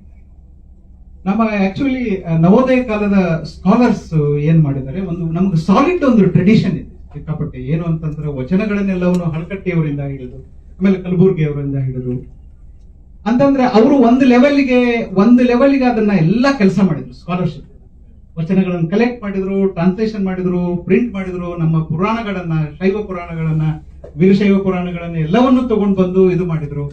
ಮತ್ತು ರುಶ್ವೇಂದ್ರ ಸ್ವಾಮಿ ಅವರು ಕನ್ನಡ ಸಾಹಿತ್ಯದಲ್ಲಿ ಅಲ್ಲಮ ಪ್ರಭು ಅಂತ, how Kannada imagination, Kannada literature has represented Allama Prabhu ಅನ್ನುವುದ, ಇವು ಎಲ್ಲವನ್ನು ಮಾಡಿದಾಗ ನನಗೆ ಈ ಕೃತಿನ ನೋಡಿದಾಗ ನನ್ಗೇನ್ ಅನಿಸ್ತು ಅಂತಂದ್ರೆ, ಅವ್ರು ಎಲ್ಲರೂ ಮಾಡಿದ್ದು ಬಹಳ ಅಂತಂದ್ರೆ ಅಲ್ಲಮನ ಅಕ್ಕಮಹಾದೇವಿ ಜೊತೆ ಕಂಪೇರ್ ಮಾಡೋದು ಅಥವಾ ಬಸವಣ್ಣ, ಅದು ನಮ್ಮ ಮನೆಯೊಳಗನೆ, ಕನ್ನಡ ಎಂಬ ಮನೆಯೊಳಗನೆ ಗಿರಿಕಿ ಹೊಡೆಯುವ ಅಧ್ಯಯನಗಳು. ಮತ್ತು ಒಂದು ಮಾಡೆಲ್, ಒಂದು ಟೆಕ್ಸ್ಟುವಲ್ ಎನಾಲಿಸಿಸ್ ಅಂತ ನಾವು ಹೇಳ್ತೇವೆ, ಟೆಕ್ಸ್ಟುವಲ್ ಎನಾಲಿಸಿಸ್. ಇನ್ನೊಂದು ಏನು ಅಂತಂತಂದ್ರೆ ಈ ಹಿಸ್ಟಾರಿಸಿಟಿಯ ಪ್ರಾಬ್ಲಮ್. ಅಲ್ಲಮ ಇಂತಲ್ಲೇನ ಹುಟ್ಟಿದನೋ, ಈಗ ನಿಮ್ಮ ಇಲ್ಲೇನ ಗದ್ದಿಗೆ ಇದೆ, ಅಲ್ಲಮನ ಗದ್ದಿಗೆ. ನಾನು ಆಕ್ಚುಲಿ ಇದನ್ನ ಟ್ರಾನ್ಸ್ಲೇಷನ್ ಮಾಡುವಾಗ ಭೀಮಾಶಂಕರ್ ಜೊತೆ ಹೋಗಿ ಗದ್ದಿಗೆ ನೋಡಿ ಬಂದೆ. ಅಂದ್ರೆ ಗದ್ದಿಗೆ ನೋಡೋದ್ರಿಂದ ಟ್ರಾನ್ಸ್ಲೇಷನ್ ಇದು ಆಗೋದಿಲ್ಲ, ಬಟ್ ಅದೊಂಥರದ್ದು ಏನೋ ನಮ್ಮ ಇದನ್ನ ಹೆಂಗೆ ಎಕ್ಸ್ಪ್ಲೈನ್ ಮಾಡ್ಬೇಕು ಗೊತ್ತಿಲ್ಲ. ಹಾಗೆ ಹಿಸ್ಟಾರಿಸಿಟಿ ಬಗ್ಗೆನೇ ಹೆಚ್ಚಿಗೆ ಇದಾವೆ. ಇವ್ರು ಯಾವಾಗ ಹುಟ್ಟಿದ್ರು, ನಿಜವಾಗಿಯೂ ಅಲ್ಲಮ ಇಲ್ಲಿದ್ನ, ಅಥವಾ ಈ ತರದ ಕೆಲವು ಪ್ರಶ್ನೆ. ಇದು ಯಾಕೆ ಮುಖ್ಯ ಆಗ್ತದೆ ಅಂತಂದ್ರೆ, ಇದು ಇವ್ರು ಒಂದು ಚಾಪ್ಟರ್ ಅಲ್ಲಿ, ಸೆಕೆಂಡ್ ಅಥವಾ ಥರ್ಡ್ ಚಾಪ್ಟರ್ ನಲ್ಲಿ ಅಲ್ಲಮನನ್ನ ಇಟ್ಕೊಂಡು ಬಹಳ ದೊಡ್ಡ ಭೌತಿಕ ಜಿಗಿತಗಳನ್ನ ಮಾಡ್ತಾ ಇದ್ದಾರೆ ಯಾರು, DR ಇದರಲ್ಲಿ. ಆ ಕಾರಣದಿಂದ ಇಲ್ಲಿಯವರೆಗೂ ವಚನ ಸಾಹಿತ್ಯ ಅಥವಾ ಇವನ್ ಪ್ರೀ ಮಾಡರ್ನ್ ಲಿಟರರಿ ಕಲ್ಚರ್ ಬಗ್ಗೆ ಬಂದ ಒಂದು ವಿಶೇಷವಾದ ಕೃತಿ. ಫಾರ್ ಎಕ್ಸಾಂಪಲ್ ಅವ್ರಿಗೆ ಏನ್ ಮಾಡ್ಬೇಕಾಗಿದೆ, ಒಂದು ಡಿಕೊಲೊನೈಸಿಂಗ್ ಪ್ರಾಜೆಕ್ಟ್. ತಾರಕೇಶ್ವರ್ ಸರ್ ಅವರ ವಿಸ್ಮೃತಿ ಕಾನ್ಸೆಪ್ಟ್ ಬಗ್ಗೆ ಬರೆದಿದ್ದಾರೆ. ನಾ ಹೇರಳವಾಗಿ ನನ್ನ ಇಂಟ್ರೊಡಕ್ಷನ್ ಅಲ್ಲಿ ಅವರನ್ನ ಕೋಟ್ ಮಾಡಿದೆ.